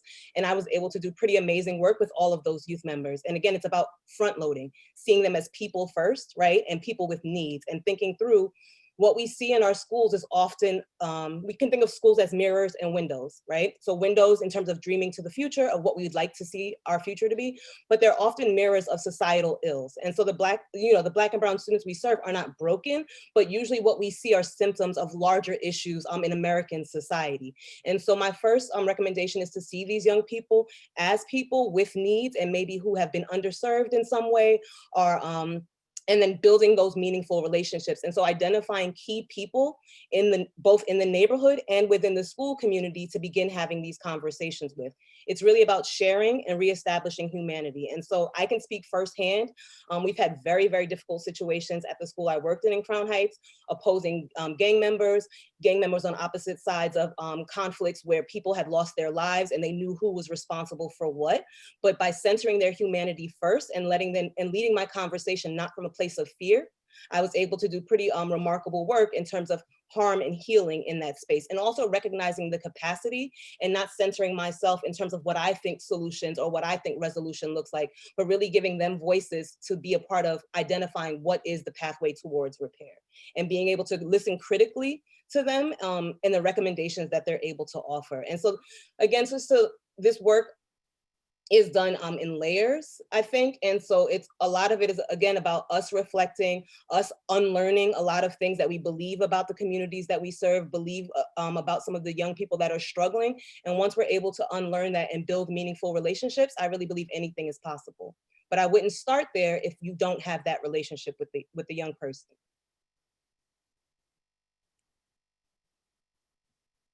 Good. Any other questions, Peter? You said you had a bunch. You're muted now, just so you know. I'll let other people ask. I've got a lot of questions about community and trying to do this, but Tyler, thank you. That was a good start, and I'll reach out to some people in the neighborhood and see where we can go with that. A great place to start is There's the Harlem Youth Court that is also available to offer restorative practices if we find that there isn't capacity within the school building. So for example, if you're not able to identify folks who are either trained to do this work or have the right relationships to do this work, that's definitely a resource that you could reach out to help solve some of the community issues. There are also credible messengers, and I believe maybe we can provide a resource list after this call, but that's turning to people in the community who maybe don't have the credentials or the titles that we're normally used to seeing in schools, but have actually maybe live in the neighborhoods as some of our young people, have been in their shoes and can actually come in. And I've worked with them where they help do mediations in very difficult situations and things like that. And so again, thinking of our schools, like really how part of restorative justice is how do we break down school walls? We've created barriers where school walls kind of create, almost we can't access the community. And so the school is sitting within the community, but we're not looking within that community as members of folks who can actually better our culture within school walls. So really thinking about where you're positioned, who's there, and trying to do a community assessment for capacity and people power. We can also share a list of which schools are part of the expansion so that you can see whether the schools that Peter, that you're talking about specifically, or anybody is interested in, you can see whether they're part of the expansion. And if not, we can provide some contact information of who they can reach out to so that we can get them hooked up with training and support, even if they're not directly part of the expansion, so that the school piece can be supported as you take advantage of community-based supports as well. Thank you. Lolita put a question in the chat. So she said, can you provide us or share like any statistics on the success of the program? She says in her day as an affirmative action administrator, we called it conflict resolution. It really worked. I guess is there any sort of, I don't know, statistics or thoughts in sort of terms of success of the program or any metrics that are involved other than clearly getting positive feedback? So data is always a tough conversation, especially around restorative justice, because a lot of the work is so qualitative, right? And so it's changing the way we feel about one another, and things of that nature. So the normal data points that we might be looking for might be difficult to speak to. But for example, the school that Emily and I worked really hard at to begin establishing a restorative culture in 1 year. So at one point for the Department of Education, there was like a learning environment survey. And in 1 year, we saw a 42% increase in terms of feelings of safety. So this is a question that goes out to all community members about how safe do you feel within the school community? And in just 1 year of implementing circles, that increased by 42%. We saw attendance in some critical areas throughout the school schedule increase. We saw teacher turnover decrease. And so I really think it's about shifting which data points that we're looking at historically around restorative justice, and I guess which of those speaks to qualitative measures within the school community. Sometimes we think of this as planting a seed. And so this might be a young person that we work consistently and persistently with to be restorative. And we may not see that seed blossom, but in 10 years, that young person might find us on LinkedIn and speak about how the way the culture that we created in that school shifted their trajectory in terms of what they were able to do with their lives and how they saw themselves. It's kind of like one of my mentors in this work described restorative justice in schools as when we think about dieting, sometimes we buy maybe an outfit to wear somewhere and it's just like, oh, I'm gonna drink this cayenne pepper water. I'm not eating anything because I wanna fit into this dress. And so restorative justice doesn't operate in that way. It's a lifestyle change. And so it's this kind of idea that, yes, I could fit into this dress 2 weeks from now if I do this, but if I change the way I eat, I change the way I exercise, I change the way I practice my self-care, it's not just for one day, this is a lifestyle change. And so we really encourage folks to approach it in that way, because sometimes when we're looking at those data points, they might spike in the first 2 years if we're looking only at restorative justice as a means to decrease suspension or decrease arrest. And so thinking about that, I think is really important, especially as we think about the stamina to do this year after year after year. You won't see most changes, it takes about 3 years within a school community. So we really recommend 3 to 5 years for implementation. Great. I have a last sort of question and then we'll wrap it up. So my question is, and I think I know the answer is, can this be used strategically? What if there is conflict or between two people, but they're not part of the circle or they're not part of the practice? Would you ever engage them, or that wouldn't be, because they haven't been involved? But I'm just curious if this is used in any manner or more proactively if there's either conflict that needs resolution in a school. Let's say two kids that weren't in a circle, that aren't on a day-to-day part of this process. Do you ever use to engage them?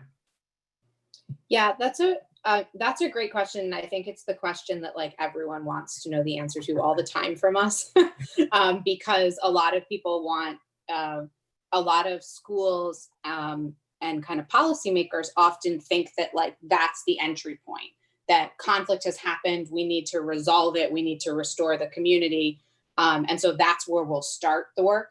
And then there's a lot of unlearning that needs to happen to kind of address what we talked about today, which is that that's not really going to be particularly effective if you haven't built community first and you haven't built these systems and structures that allow people to lean into the experience. With that said, there are lots of examples of using these practices to help address harm, even when strong community does not exist. So for example, I know Tyler just referenced the Harlem Youth Court, but the Harlem Youth Court does an amazing job of training young people in New York City to really be practitioners in this work and engage with young people who have been brought into the criminal justice system and support them through a process where they can have an alternative to incarceration and really do some important learning work and self-reflection work around the harm that was caused, who it has impacted, how they can grow from it, how they can help to address that harm with the individuals that were impacted. When it's happening at that type of level, and we see examples of this in schools as well, it can only work when the people involved are willing to engage in the process in an authentic way. And so what we've often seen in schools is that as you are growing tier one, which is that community building stage where you're teaching everyone the practices, you're building those relationships, harm will happen simultaneously. People won't be like, we won't cause any harm for the next 2 years until we've built really strong systems and structures and community. Harm's going to happen simultaneously, right? And so what we often see in schools is that there's kind of like a dual approach during those years, which is that for when there's moments of harm, individuals that are prepared to kind of go through an authentic experience where they're willing to take ownership, they're willing to acknowledge what has happened, what's gone wrong, they're willing to take responsibility, they're invested in trying to repair it. We will really support those schools in thinking about like, okay, how can we do this in a really restorative, meaningful way? And then those individuals that aren't ready for that because that foundation isn't strong enough for them, that's where we tend to use some more of the traditional discipline experiences in line with a restorative response. So we're still going to talk to you. We're still going to hear your perspective. We're still going to understand why you may have done what you did. We're still going to love you and support you through a suspension or through some other kind of punitive measure. We're still going to talk to you about why a decision is being made the way that it is. But we may still rely on that kind of more punitive measure because you as an individual are not yet ready to kind of own responsibility. So it's a really delicate balance and a really delicate dance. And people often really want to go straight to that repairing harm piece. But you can't repair a community that you don't feel invested in. You're not going to give back or care about harming someone that you have no relationship with. So if you think about like the people in your life that are meaningful to you, if something really challenging happens between you and one of those individuals, you're much more invested in repairing that relationship and making it right than you are with someone that you don't really know. And so that doesn't mean you might not be willing to try to make right a wrong that you did to someone you don't know, but it's going to be much less meaningful and much less likely. And so the two things, I don't know if that answers your question well, but it answers the questions. It answered my question, and it's what I kind of thought you would say as I listened, but I wanted to make sure that I fully understand. Rosa, I see that you're a late hand raiser, but you are in the nick of time. So I had it up for a little while. I don't think you noticed. I guess I missed it. My question is, because we started with breathing. I just wondered if there's an aspect of meditation or mindfulness to this. And also, is there like a Spanish language version of this? I just wonder about bilingual students or students who primarily speak Spanish at home and may not be native English speakers. So I added a second question. I was actually only going to ask about meditation, but I thought about that. Sorry. Thanks. No, those are both great. Addie or Andy, do you want to answer either of those? I'm going to answer the second question first, because we have the first person that came to mind was somebody who's a facilitator just like me. His name is Kenny Baez. Sweetest boy I've ever met in my whole life. Like anytime I say his name, he makes me smile. But the funny part about it is that when he first came into our space, we were in circle for we were starting to get to know each other for about like 4 months, and he still didn't know any of our names because he's a ESL student or an ELF student. And like he's starting to learn English because he came from the Dominican Republic. So he's like, we're in a situation where we're opening up to ourselves and he's still not getting what we're saying, but he still felt the space to still need to be there. So I feel like when it comes to situations like this, we can offer like, when it came to like Kenny, for example, Kenny's able to help people that come into the space that doesn't really understand English. When there was somebody else there that didn't understand English, when he started to grow better, he started to help other people. So it's kind of like a symbiotic relationship of sorts, because like once somebody starts advancing in the process, there will always be somebody else to pick you up and help you so you can advance with us. And then when it came to the mindfulness, like with the check-in just, you know, allows people to see where they're at with something funny or whatever, but mindfulness actually allows people to ground people. Like it's like, there's sometimes that like you can close your eyes and you can actually feel what you're getting into. That kind of, I can't really explain that really well, but like I don't know if it really helped, but it helps you get into the space that you're in. It doesn't really help you cloud out everything, but it helps you center yourself into what you're doing and focus your mind on the circle. Yeah, I miss Kenny. I'm sorry. If you meet Kenny, he's an amazing person. I definitely agree. Oh, sorry. No, go. Someone else could take it. I definitely agree. I've been a part of circles, and again, circles can be shown on a lot of different ways, but I've been a part of circles where we've meditated together for 10 minutes, and like that I definitely think that it benefits the circle when mindfulness is a part of, but circles can show up in a lot of different ways. But to show on to Addie's thing, I have seen the support of a lot of bilingual students with my circle experiences, and Kenny being one of them, where maybe students who speak both languages in the circle are able to translate. And I've also seen a lot of patience with the rest of the people in the circle about really trying to listen and letting them just learn along the way. Also, I've seen teachers be a part of who speaks both, who kind of repeat the question as the English speaking person, like they're both facilitators, so one was speaking English and one was speaking Spanish. So again, just this space shows up in a lot of different ways.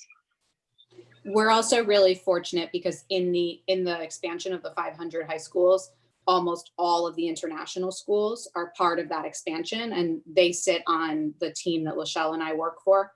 And so we've had the privilege of having a lot of their young people in training with us, and then give feedback to how can trainings be adapted and how can the materials be adapted to reach a bilingual audience. So not just English and Spanish, but I think a lot of the materials, actually the young people in these trainings have helped us translate them into, I think it's the top 9, the 9 most commonly spoken languages in New York City public schools. So yeah, there has been a really intentional effort to make, to adapt the training and then the materials that teachers go back into the classroom to use to make it really accessible in bilingual classrooms and in classrooms where there are students that are ELs.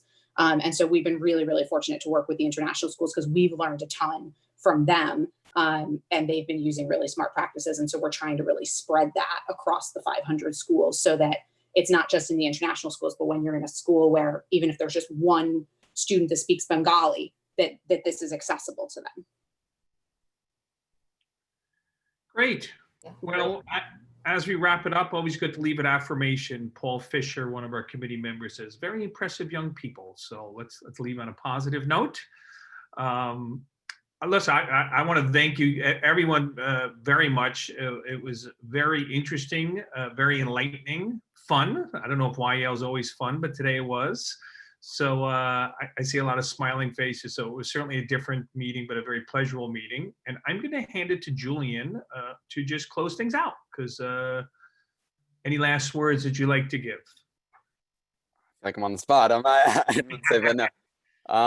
You're always so polished. I'm glad I caught you a little off the, little unprepared.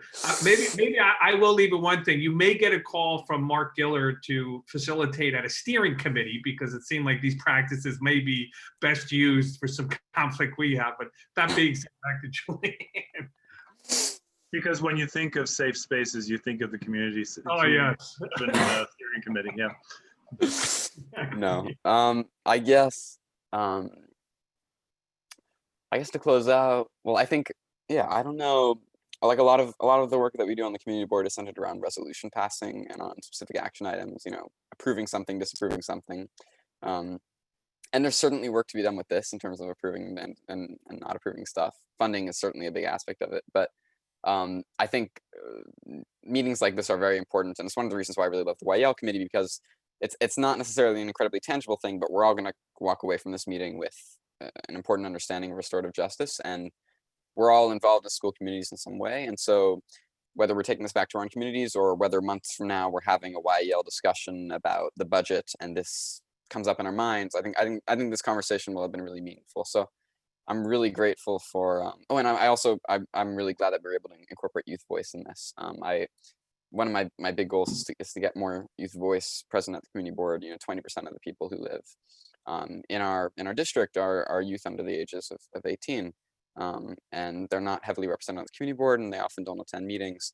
And so I think it's really important that we involve them, especially when we're, you know, trying to help them, whether it's from the youth programs that we were discussing last month or in schools. So anyways, I'm really grateful for everyone from YRJ who came and spoke. I think this was an excellent meeting, and thank you everyone who participated in the circle and who asked questions. Thank you. Little applause.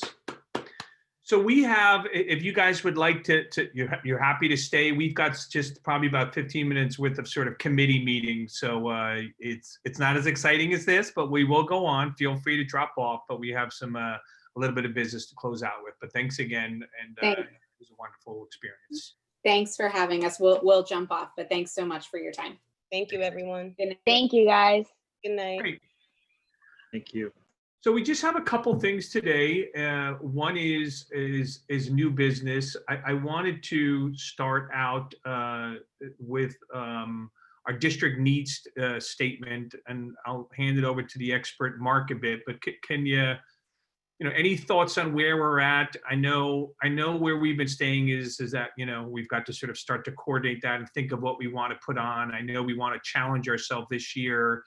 Not to say that we sort of rubber stamp it from what's the year before, but, you know, maybe this is the year with all of the things going on, with all the conversations, that we may really want to take a, you know, a strong look at what we put in. We've got to start the process. Maybe we're late to the process, you tell me, but if you could sort of keep us up to date and give us some action steps, I'll certainly facilitate it as the co-chair. Great. So I'll jump in with just a few things. One is the budget committee was prepared a memo to the steering committee, effectively to the chairs of all committees, with a few ideas. The two themes that will be useful and I think important with respect to DNS, the two themes would be to make sure that we're talking to folks other than just each other. It's important to talk to each other and collect the wisdom around this virtual table, to be sure. But this is a particular effort this year to make sure that we reach out to whoever it is in our network that we want to engage on with respect to how the budget affects all of us.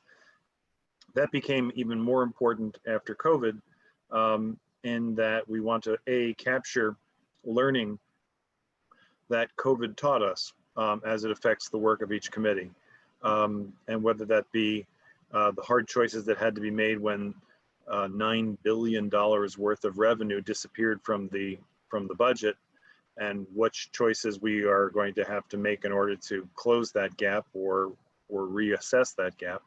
And also, when we talk about issues of equity and how it affects our community and ourselves, COVID brought some issues of equity into even starker relief, even bolder relief than it had been before. And so it would be useful and important for our DNS to capture what we've learned or experienced, or perhaps experienced differently this year, keeping in mind that the budget that we're talking about when we are commenting on the district's needs and the budget priorities that correspond to it are the budget that starts in effect a year from now. So it would be the fiscal year 22 budget, which goes from July of 21 to June of 22. So it's a long way off, but it's here before you know it at the same time. So those are the two. So in terms of practical steps, Stephen, we're a little late in the process, but there are good reasons why we are. The smart way to do this would be as a committee, and it doesn't have to be online right now, but by your September meeting, to have a list of bullet points of items that you want to cover. They can be items that have been covered in the past, and they can, I hope, include items that have been either reimagined or created anew for this year's analysis. And then at least to have begun, if not to have gone a long way toward identifying and reaching out to those people outside of our circle, if I could borrow this evening's word, to inform whatever it is that we're going to say in the DNS with that input, with that content. I hope that's useful. And can you give us you know, a timeline of when? Can you remind me of the timeline of when, as a committee, we need to have a final DNS to you? Does everyone know what a DNS is? I know there's some new board committee members. It's our district needs statement that we do on a yearly basis. We put together this document. Each committee kind of puts what we want. We usually pick 5 to 10 sort of things we highlight. Perhaps I think that's right numerically. It's one large document that's put together. And then within steering, you know, then you take the top 10 from the entire community board, but then as a committee, we'll have our 10 as well, or 15, and correct me if I'm wrong on that, Mark, but can you correct me if I spoke incorrect, but could you also give us some timelines so I can start to think through making sure. The timeline is that ordinarily we ask for folks to have that, what I just asked you to prepare, we ask for that to be done now. So but we don't always get it. The October, so there, if I could, Stephen correctly, so let me affirm that Stephen's correctly put it together. If I could distinguish two aspects of it just a little more, it might be useful. There is a narrative statement of district needs, the district needs statement, which is a document that Stephen described.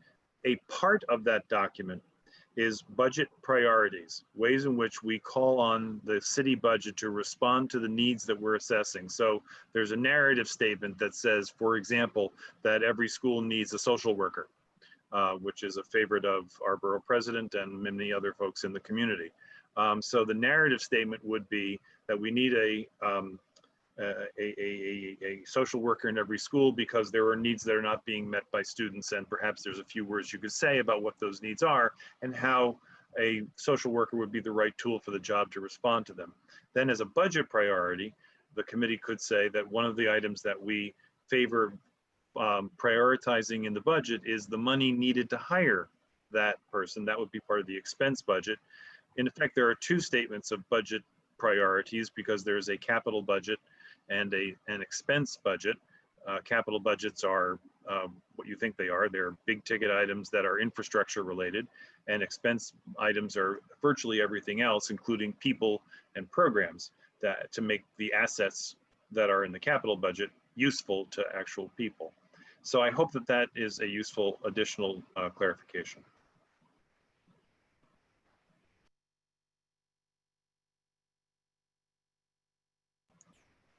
So useful that it appears to have frozen Stephen in his tracks.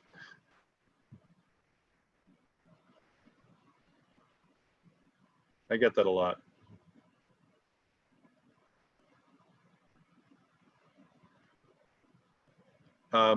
Stephen had some issues with his internet before. I'm going to assume that he's going to be able to rectify that in a second. the last year's district needs statement is on our website, and it's also on the Department of City Planning's website. And just to highlight how some of that can be useful, you may remember that earlier this year, at the request of the YEL committee, we sent a letter asking that summer youth employment be reinstituted when it first was proposed to be cut. The reason we were able to do that is, as a full board, we voted on budget priorities, and one of the top 10 or 20, certainly top 10, I believe, was the preservation, if not enhancement, of summer youth employment. So we didn't have to take another vote. We didn't have to pass another resolution. We had already voted for it. And so we were positioned to advocate for that right off the bat.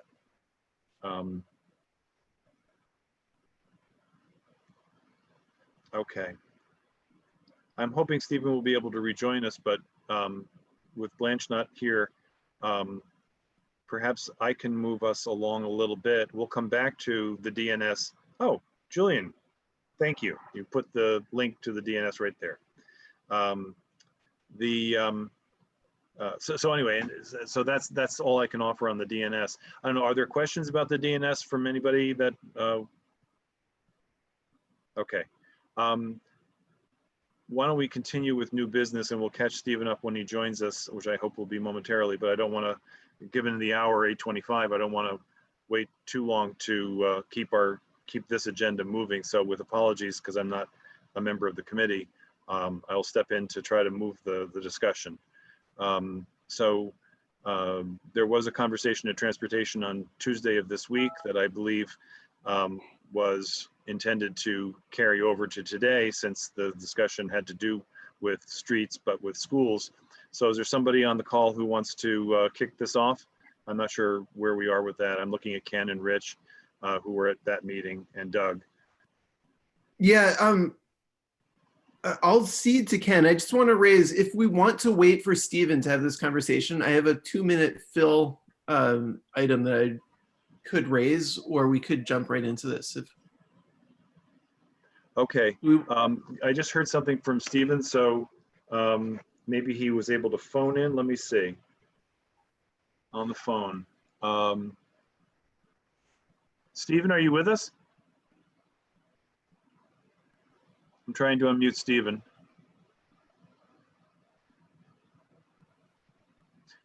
Rich, why don't you hit off your my fill.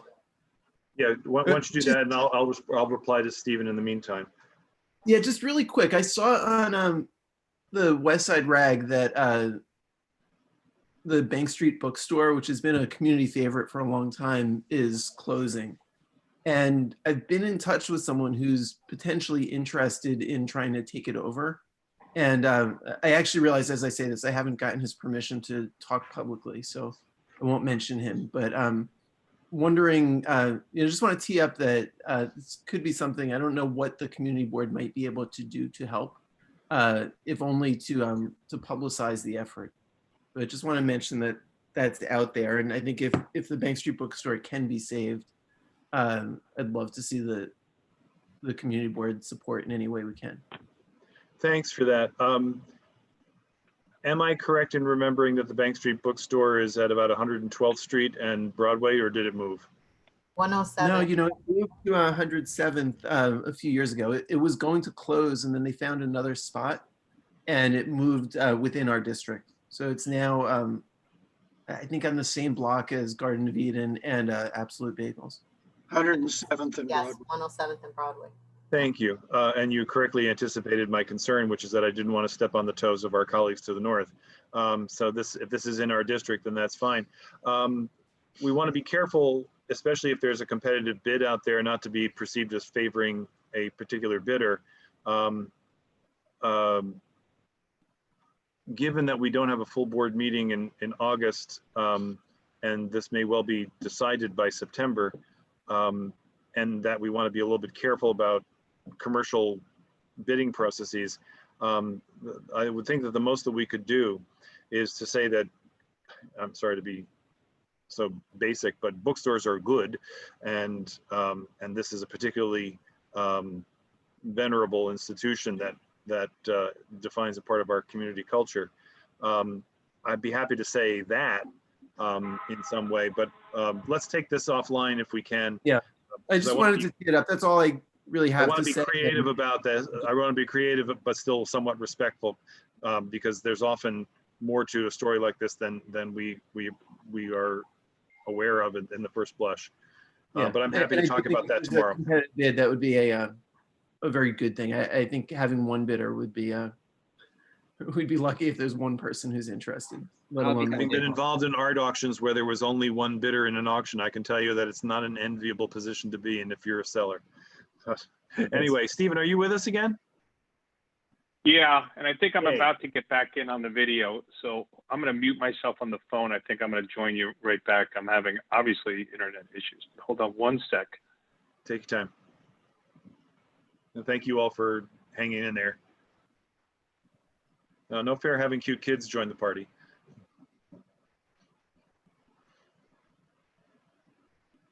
Hey, Stephen's back.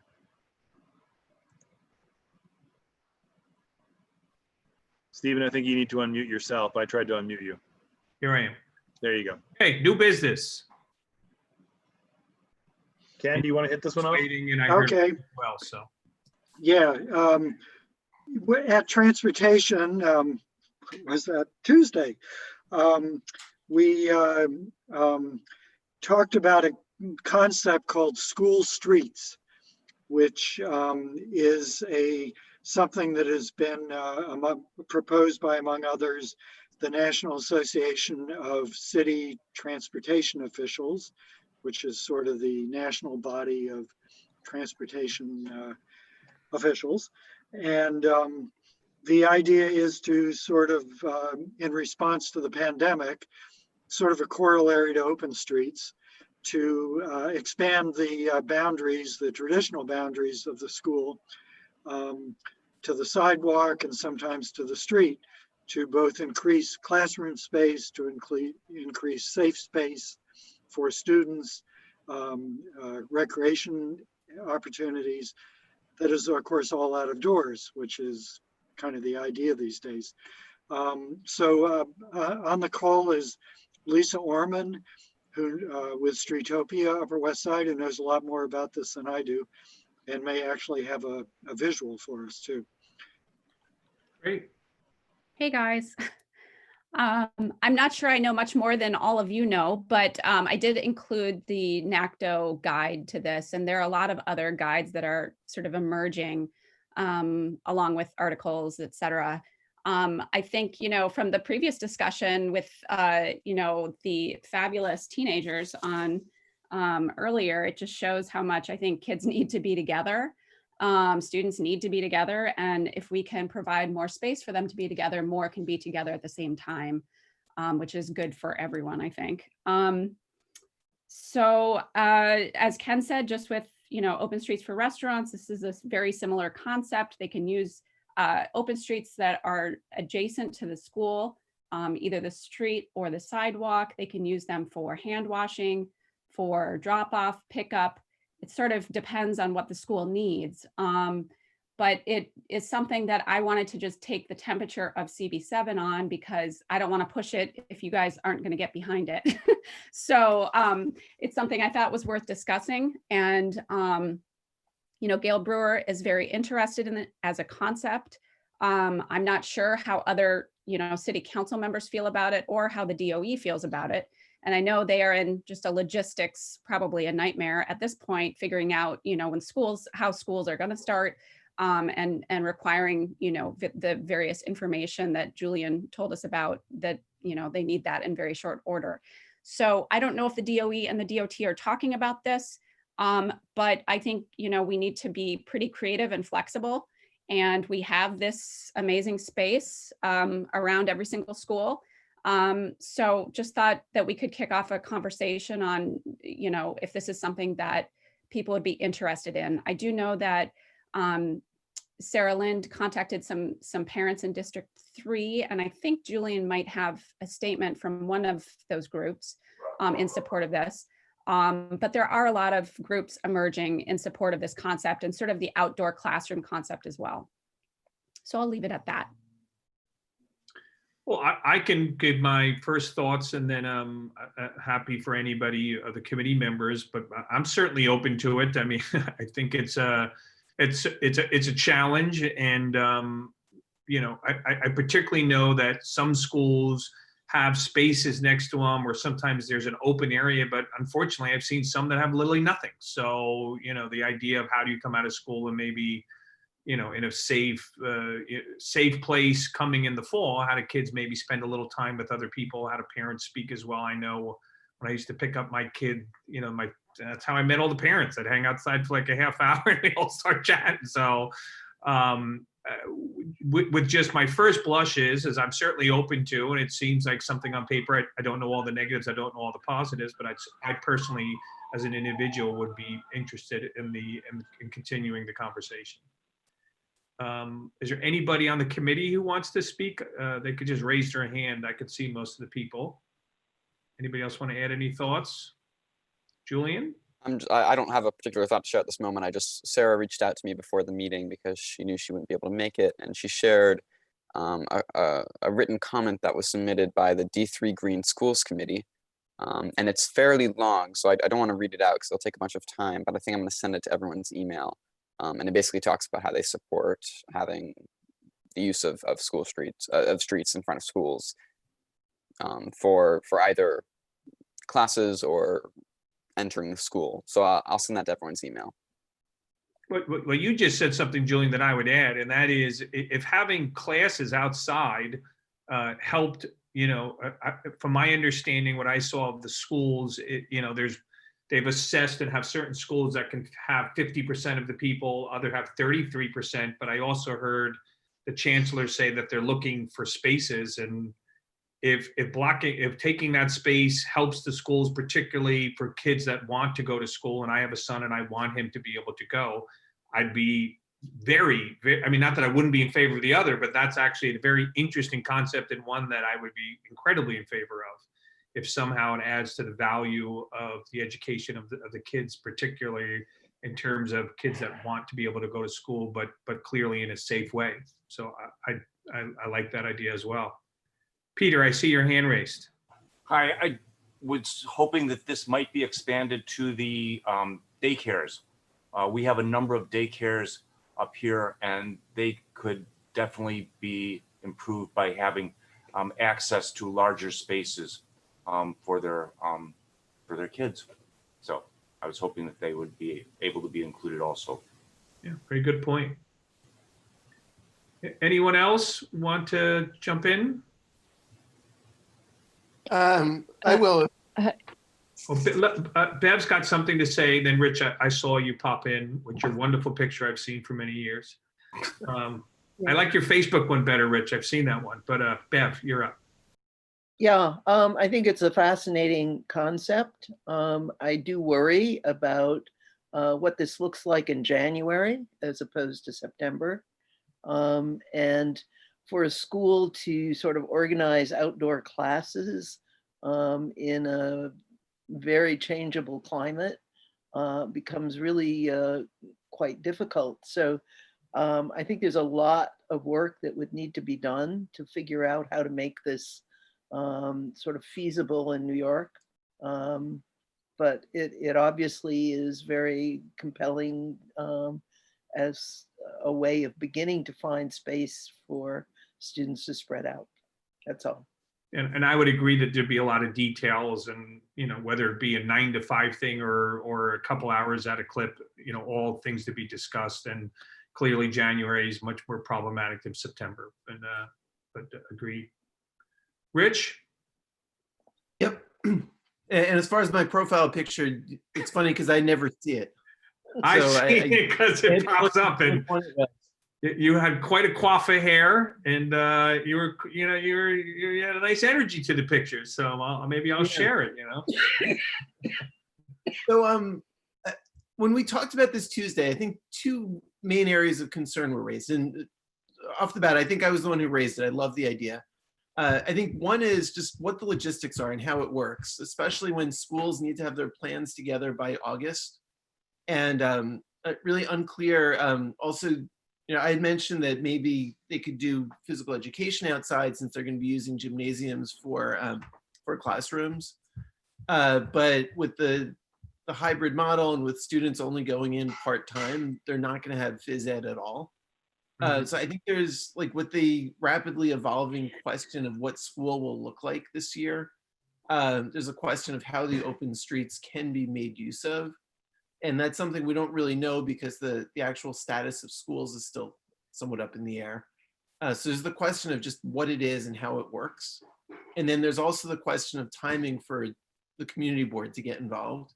Because even if we were to pass a new business resolution right now, we wouldn't be able to vote on it as a full board until September. So I think the questions are, what action might we take tonight? Do we pass a resolution that we would do as a full board in September, just to get things rolling, thinking more long-term about what this might be? Or can and might we take some other action apart from a resolution that wouldn't get voted on for another close to 2 months? And also, whether it is a resolution or whether it is just some other action, what might that be? And do we want to be just general saying that we support the idea, or do we want to be really specific about what it is and what we want it to look like?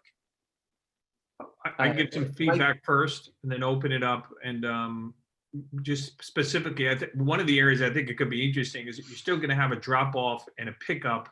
And the concern is you're going to have a lot of people coming in unless they're going to stagger them. Maybe there's a way to use that to create safe spots, was the thing that jumped in my mind right away. But again, a lot of details. And because there's a lot of details, I mean, I would be reticent to do a resolution out of YEL because of that. I'm as Mark knows, kind of a stickler for process. And Rich, me and you've talked a little bit as well. I like to get a lot of community feedback. I understand we're in a time where we need to act quickly, and sometimes I don't know how to resolve that in terms of today.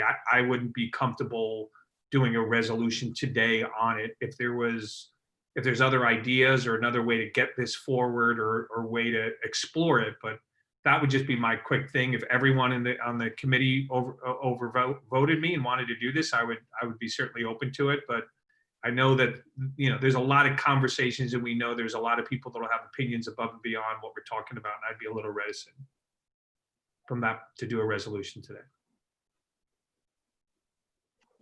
Seema, I see your hand raised. I mean, so I'm a big fan of this idea. I think space is clearly the biggest issue facing our schools right now in terms of social distancing and creating a safe space for teachers and for students, as well as all the administrators and staff in these buildings. I guess my question is, what are the downsides of this potentially? Even if, you know, it's a different kind of learning that happens outside, I can understand there's some safety issues and obviously the weather, but I'm curious about what people might object to about this. Ira? Having worked fairly closely with a lot of our school administrations, one of the problems is you need additional staff. You need additional security. These are issues that are difficult because you've got to be able to keep those areas controlled. And when you have public running through a street that's closed, your ability to use it for that much is very difficult. Obviously, some schools, for example, like PS 87, had some experience with this in recent years where their playground was closed for a period, and they used the street but as a play area. And it's a great idea, but it's really a hard thing for the schools to actually work. So I think we could present this to a school, but it may be a gift that's not necessarily taken. And I just want to point that out. Teachers may not want to be outside. Students may not want to be outside. A lot of schools, the outside is just actually quite noisy. So I think we have to we can offer it as something, but don't be particularly surprised if it doesn't really do for most schools, what they needed to do. I mean, if I were to be, if you're asking me to be devil's advocate, and again, I like the idea.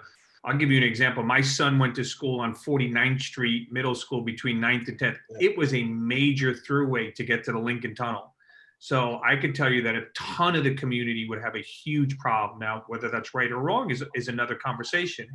But I can tell you that that was a major road that would cause, particularly if it was closed up in the 9 hours a day or with school days, it would be closed for a while. So I'm just, you asked for some thoughts and I'll add. I mean, the historic PS9, which is now Mickey Mantle, for years used, so I remember 83rd Street as their playground, and it would get closed off every day. And I remember as a kid, because it has a slope, the balls would run down the street towards West End, so they had a board across it to catch the balls.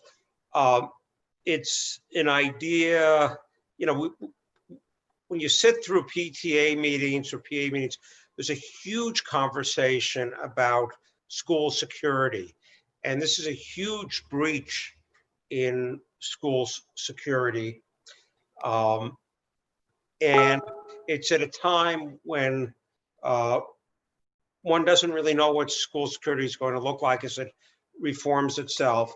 And as budgets get cut, and I'm going to jump back to another conversation where Mark was talking about the city budget as what we were doing for the district needs. We're going to have less money this year, but we're going to have less money the year after. That's just the way it goes. So I'm not, it's a great idea to close a block down, and that doesn't bother me because for kids coming and going from school. But I don't think in a lot of cases it actually provides any more space to the school, and it strains the school's resources. And if somebody wants to make use of it with what they've got, that's great. I see we have Kim Watkins here. Yeah, let me jump in on that point right there, because I wanted to welcome Kim and thank her for joining us, along with the serenade that is being given to us by the emergency management systems. Kim, I think this is your third or fourth meeting of the evening, so thank you for joining us at all. And I thought, since you were foolish enough to reach out to me during this meeting to say, should I join? Of course, I'm going to say yes. But we're talking, you probably picked up the thread, but we're talking about a new business item having to do with whether or not it would make sense, and if so, how, to try to make streets and public way available to schools for their use in the coming year, given all of the challenges that schools are facing. So just a welcome, and when you're ready to jump in, Stephen is chairing this meeting. I just wanted to give my personal thanks for your joining us. And then, you don't need to hear anything from me, Kim. How are you? I love your hat. I'm not sure. Have you heard the conversations that's been going on? Oops, sorry, I undid my video instead of my unmuting. I was hearing a little bit of it. I texted Mark because I remembered that this meeting was going on, and someone in the other meeting that I'm also on right now, which is the D3 Green Committee, and the sole purpose of that meeting tonight is to talk about outdoor space learning. And in the chat, someone mentioned that our community boards talking about it, and then I clicked that, oh my gosh, there's another meeting I'm supposed to maybe be in right now, so let me see if I can do both meetings at the same time. So I heard Ira talking about some of the historical, which I think is really interesting, prescient, and certainly relevant to where we're going with all of these conversations, right? So earlier tonight at 6:30, the chancellor had a town hall, and he was talking a little bit about, the sort of the moving target that we're all experiencing right now. It was, of course, we're having the district, the CEC meeting next week, when we're going to be reviewing a lot of these reopening plans and talking from a district perspective, you know, kind of where D3 sits within the construct of all of the moving parts and the risks associated with trying to open schools partially, and what that really means in terms of the experience that our children will have in September with, you know, with smaller rooms, which is a good thing from an educational perspective, but many restrictions on their experience on a day-to-day basis, you know, no recess of any real sort or limited recess, limited time together. And, you know, there won't be lunch in the lunchroom. There won't be, you know, kind of activities, sort of the fun parts of school will really be kind of limited because the safety concerns will force a lot of unusual parameters for moving about a building, and you know what that all means in terms of the in-person blended learning relative to the, you know, the many variables of remote learning, which we're all already relatively not comfortable with, but we've all gotten a sense of, and certainly are still not real happy with. So, so the District 3 Green Committee has been working with a number of different national groups that have been trying to tease out some ideas around structured learning. So unlike what I think is maybe a little bit sort of scary because it's unusual to many parents, kind of the idea that we would do anything outside and that it would be anything more than just sort of kids running around in a playground. But there is a whole paradigm, a whole sort of pedagogy really sort of circled around the idea of using nature as part of a classroom. Now that certainly really kind of gets more into younger grades, you know, into our elementary school grades and not into middle and high school grades. So there is a lot to still discuss.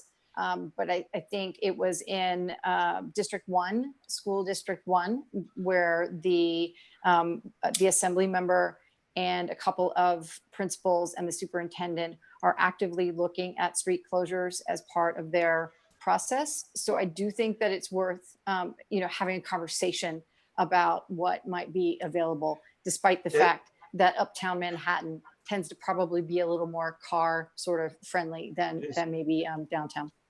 District 1 also has a lot of schools that were built without any schoolyard. A lot of our schools have schoolyards that are actually within the perimeter of what the DOE controls.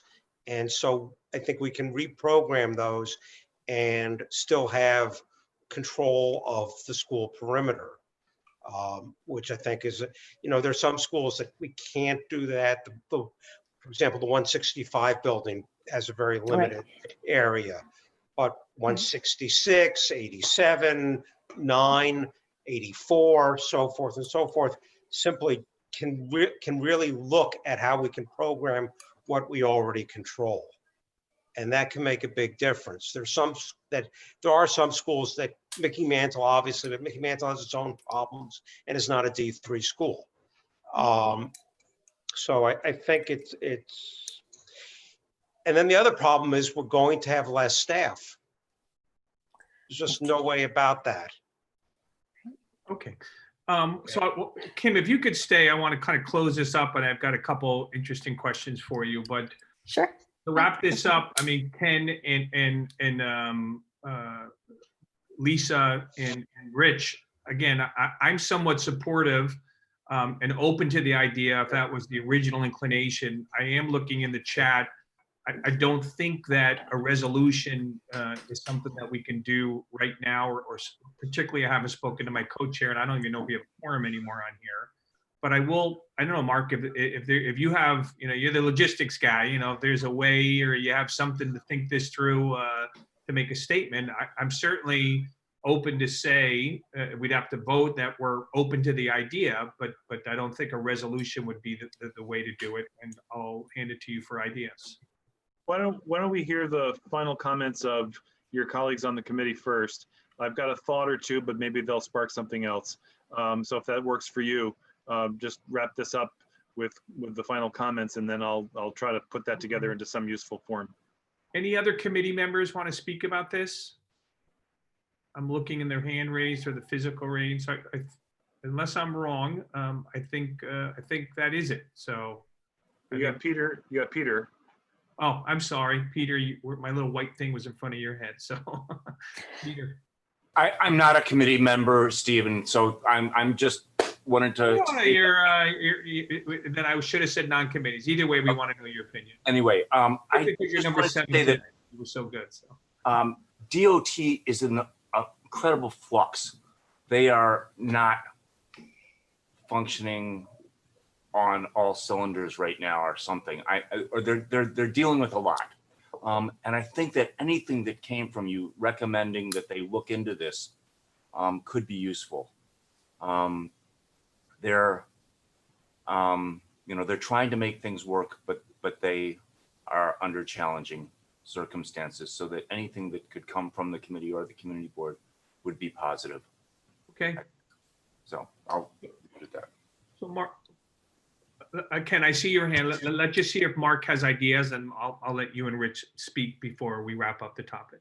I have ideas too. Great.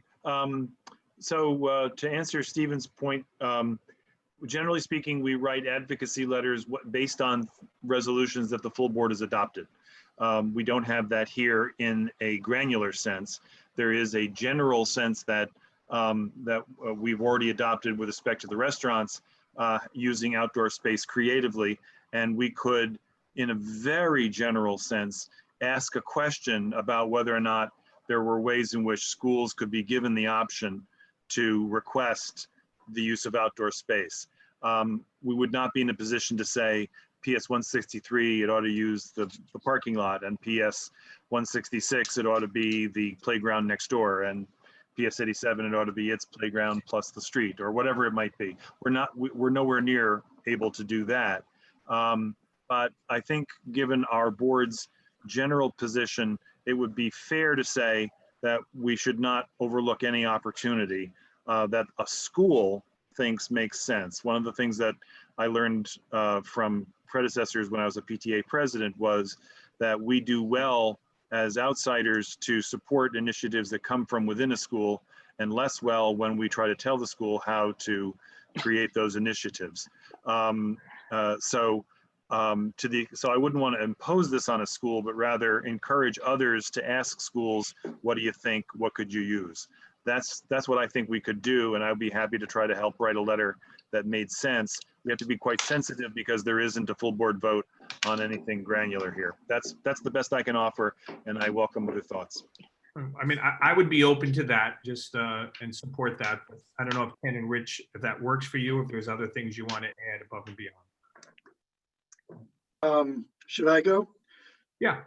Well, just in terms of process, I think we have to recognize we're in extraordinary times.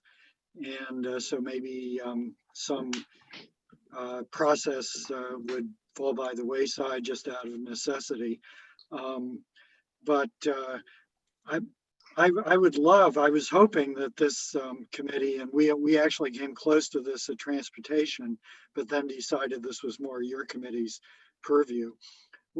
I would love to see this committee support a resolution simply asking the city, DOE and DOT, to explore the concept of school streets, or however we want to define it. And that, I don't think that's really an endorsement of it, and we're certainly not dictating particulars or saying you're going to have classrooms outside, or and we could even say we recognize security issues which have been brought up. Another option, failing that, is that we have a steering committee meeting next week, and the steering could pass a resolution.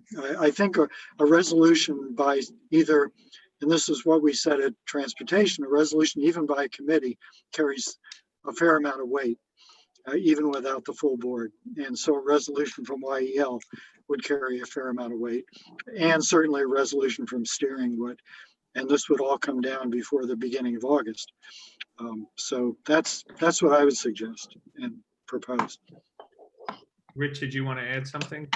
Yeah, I mean, I was going to say most of what Ken said. What I would add is I do agree with Mark. I think sending out a letter that we could say loosely we should do anyway, but I also think we should do a resolution as soon as we can, which would be the September full board, which would mean either doing it tonight or at steering, for the reason that I'd hate to let process keep us from having a voice in the issue. And if we don't weigh in, time will pass, and it means that we just won't be involved in the decision, when I think that a lot of us feel pretty strongly that this is a good idea. Addressing Ira's concerns, and Mark largely addressed it, I definitely don't think we should be prescriptive in any way. We shouldn't be telling the schools what to do. There are any number of schools that have their own facilities or that don't have staff, or I'm sure there are a million other things we're not thinking about. So I think we just want to make it a very general statement that DOE and DOT should work together to make it an option when the school wants it to happen. But I do think that if we can pass a resolution, it just gives us that much more weight on the issue, and it keeps it from passing by. As Kim mentioned, conversations are happening. This is something that's happening in the community, in the city. We should have a voice on it. A number of us do feel like, it is something we do want to weigh in on. And if we don't do it now, it means it's going to pass by without us having a voice. Or Seema, did you want to add? I see your hands up. I see Doug's hands up.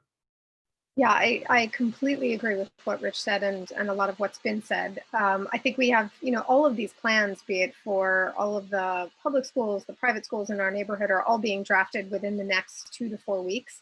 So I think it's a really crucial sort of moment that our input could actually come in handy. I think weighing in September it's obviously our word is still important, but I think it won't be as critical as it would be right now. Doug, did you want to say something? I don't know. Yeah, this is related, although admittedly slightly off topic. But today at Borough Board, and Mark, perhaps you can refresh my memory. Was it Ben Kalos? Someone was talking about, or perhaps it was Gail, discussing the DOE taking over some of the vacant archdiocese buildings, as well as a concept of taking over or repurposing vacant storefronts. For the landlords that would be willing to do that, et cetera. This may help to contribute to the solution here, although I know this is not a DOT specific. Mark, do you remember? It was Ben Kalos. This is not the time for me to offer an evaluation of that proposal, other than to say that it embraced none of the specifics that would come immediately after that sentence that Ira was categorizing about the availability of any kind of resource to make use of those additional spaces.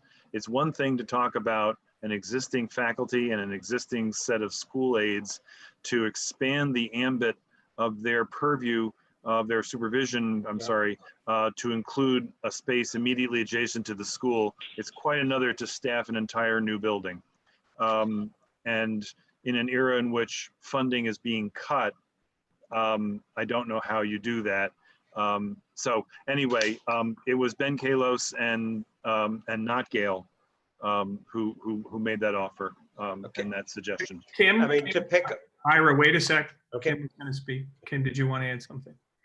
I was just going to offer two things actually, because I think that with respect to storefronts and well, obviously they're the vacant actual school buildings, right, which are already structured and set up as schools, which you guys just were talking about. The one thing that's kind of curious about how that would roll out, it really does center around the resources and the practicality of districts that have, the adeptness to sort of fan out into the community and figure out what those options are, right? A mandate from the central DOE or the mayor's office to say every every school go find an empty building is kind of a ridiculous thing to say.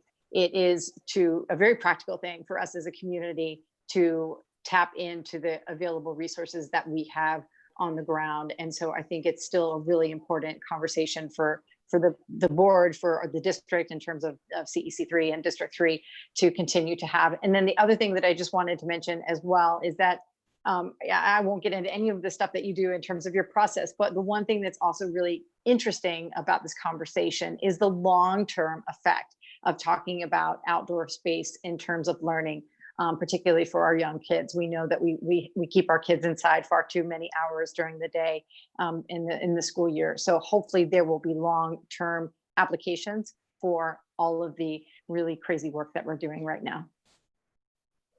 Yeah, I just want, we're getting a little bit late here, and I want to sort of close this topic down and say, again, I think I'm very supportive of it, but I wouldn't be prepared to do a resolution for the points that I had said.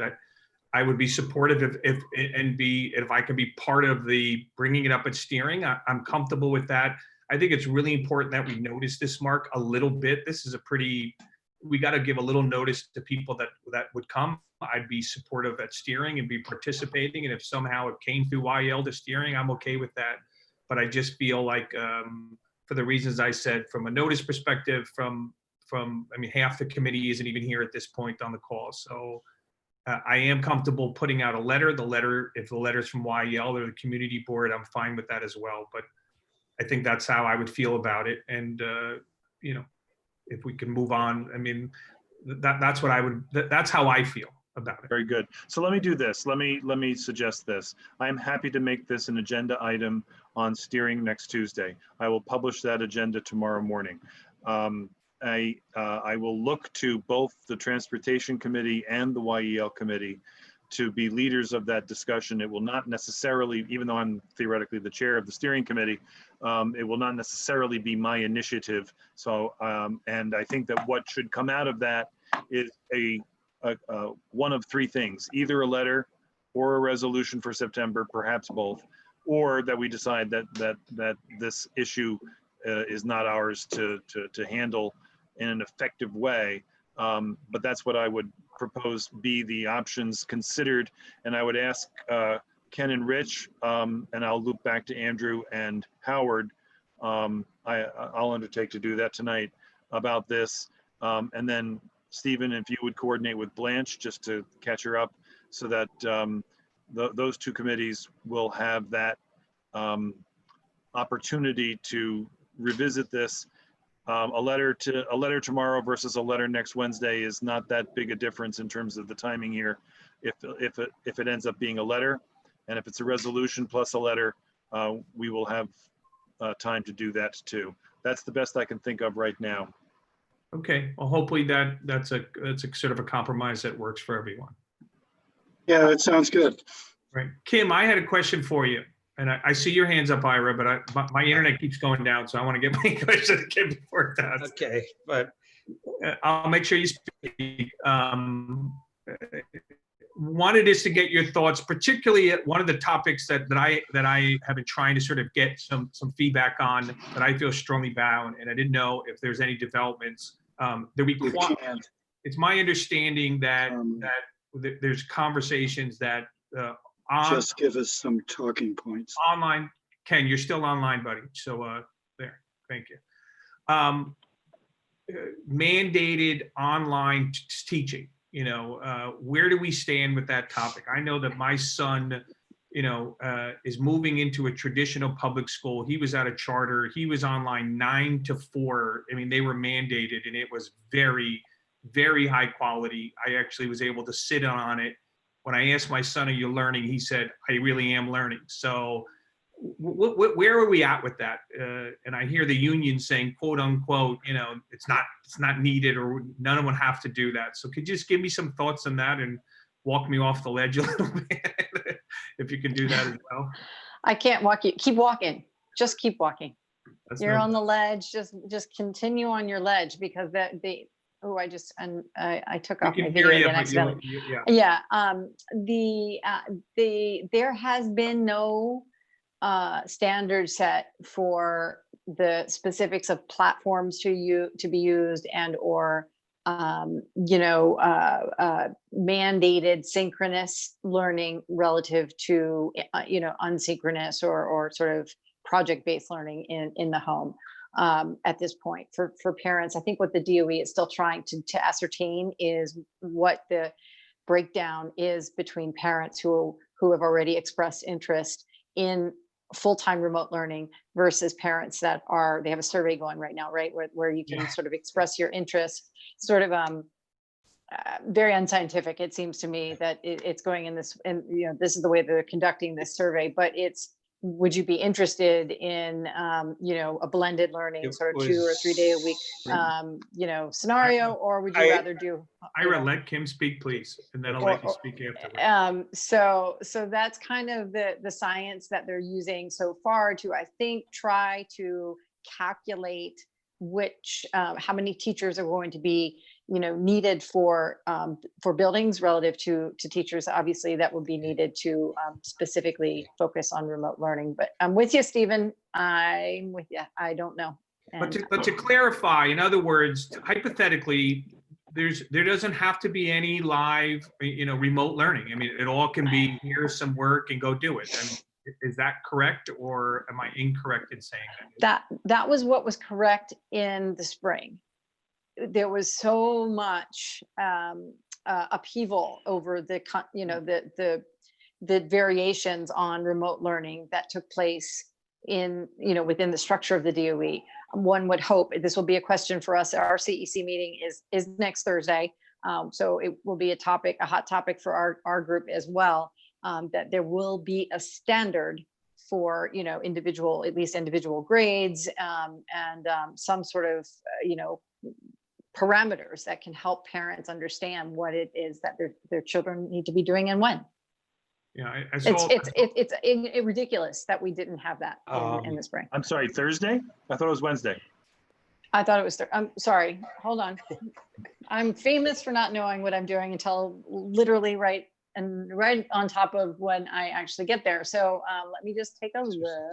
We'll confirm in a second. I don't want to show up the wrong night. Yeah. But that would be a lonely Zoom. Right now, I saw Karen Zeta sort of say, it's part of they're making sure that there is some live learning in the summer school, but there's still no guarantee or any direct feedback that a high school or anyone has to do live learning. There was actually no summer school except for special ed, but that's another story. And that was. Yeah. Okay. Yeah. No, that's correct, Stephen. As soon as we have, we will get it to you. I think there is no. There's minimum of 2. If you're working, if a kid's at school, he's going to have a minimum of 3 hours or 2 hour live instruction. There is none that is not being confirmed yet. Correct. That's right. Okay. Ira. Two things, just so everybody appreciates. I have a Chromebook next to me. I was watching the other meeting on that. In the meantime, I got 3 kids. I'm having conversations with my wife as to what our options are, and I'm in this meeting this evening. Okay, so if people wondered why my eyes were going to the ceiling all the time, is I was moving between this. I just want to go back and talk about our city council's members, not but one of the city council members' suggestions. In this district, we actually do have two archdiocese schools that are closely contiguous to schools that we have. We have one at 163 and we have one at 166. So that's a possibility. Both of them have been used as schools within the last few years. So that is a realistic possibility. The idea of retail space being turned into schools is, and trust me, I've been designing schools and education facilities for most of the last 40 years. In the quantities that it exists in District 3 or in CB7, it is a fiction. The Department of Education has created new schools from scratch in other parts of the city in a 3 to 6 month construction period in commercial spaces. But those are big spaces. They're not 5,000 or 10,000 square feet that they're working with. And then it goes back to my comment and Mark's comment is you have to staff these critters. And that doesn't happen so quickly, particularly when you have no money for the staff you've got. So I just want to make sure we don't spend a lot of time pushing that one down the road. There was another member of the CEC on a meeting that I was on a few weeks ago that proposed getting temporary classrooms into schools. And I had to explain that the idea of getting 500,000 seats in 3 months is not practical. It's not possible. There isn't the capacity, there isn't the space. We're kind of in a tough situation, and I just want to make sure that we don't spend too much time talking about the idea of turning the Dwayne Reed into a classroom. It isn't big enough. It doesn't provide life safety and the public welfare. It's actually dangerous to the students. Okay, thank you. I just want to get that off the table. We're going to have this conversation in steering next week, so you can sort of add that as well. Meaning that we'll have more dialogue about this topic and okay, but I just want to make sure that people understand. Same thing for like the idea of why don't we build 500,000 temporary seats? Understood. Well, I want to be respectful of time. We've had a lengthy one, but a good one. If anybody has anything else to say, I'm going to thank Kim for coming, and please keep me abreast. I'm very concerned about what's going to happen. I want to then thank Julian as well for putting this together, and Courtney for creating copious notes as they will be. And I would encourage particularly all the committee members, show up to steering. Sometimes we do, sometimes we don't. I think we'll have this conversation, what I had meant to say and if I didn't mean to speak to people, I'm open to this conversation. I'm not necessarily sold on it or not sold on it. I'm open to it. So I'm going to educate myself, but it would be great. And I'll send something out to all the committee members, but if it's coming as a YL conversation, I would love the committee members to be there, facilitate. I know Ira will, because he's got 3 phones and he'll be able to get in. Sorry, only 2. 2. Well, I'll mail you the 3rd. But thank you, Mark, as always, for helping us facilitate this. And two computers. All right. Well, then you all. And eyes that go like this. And Peter, thank you for coming. You're going to be number 7 for the rest of my life. It's going to be the Seinfeld, number 7, baby. All right. I'll see you. Thank you, everybody. Thank you all. Stay safe until Tuesday. Bye-bye.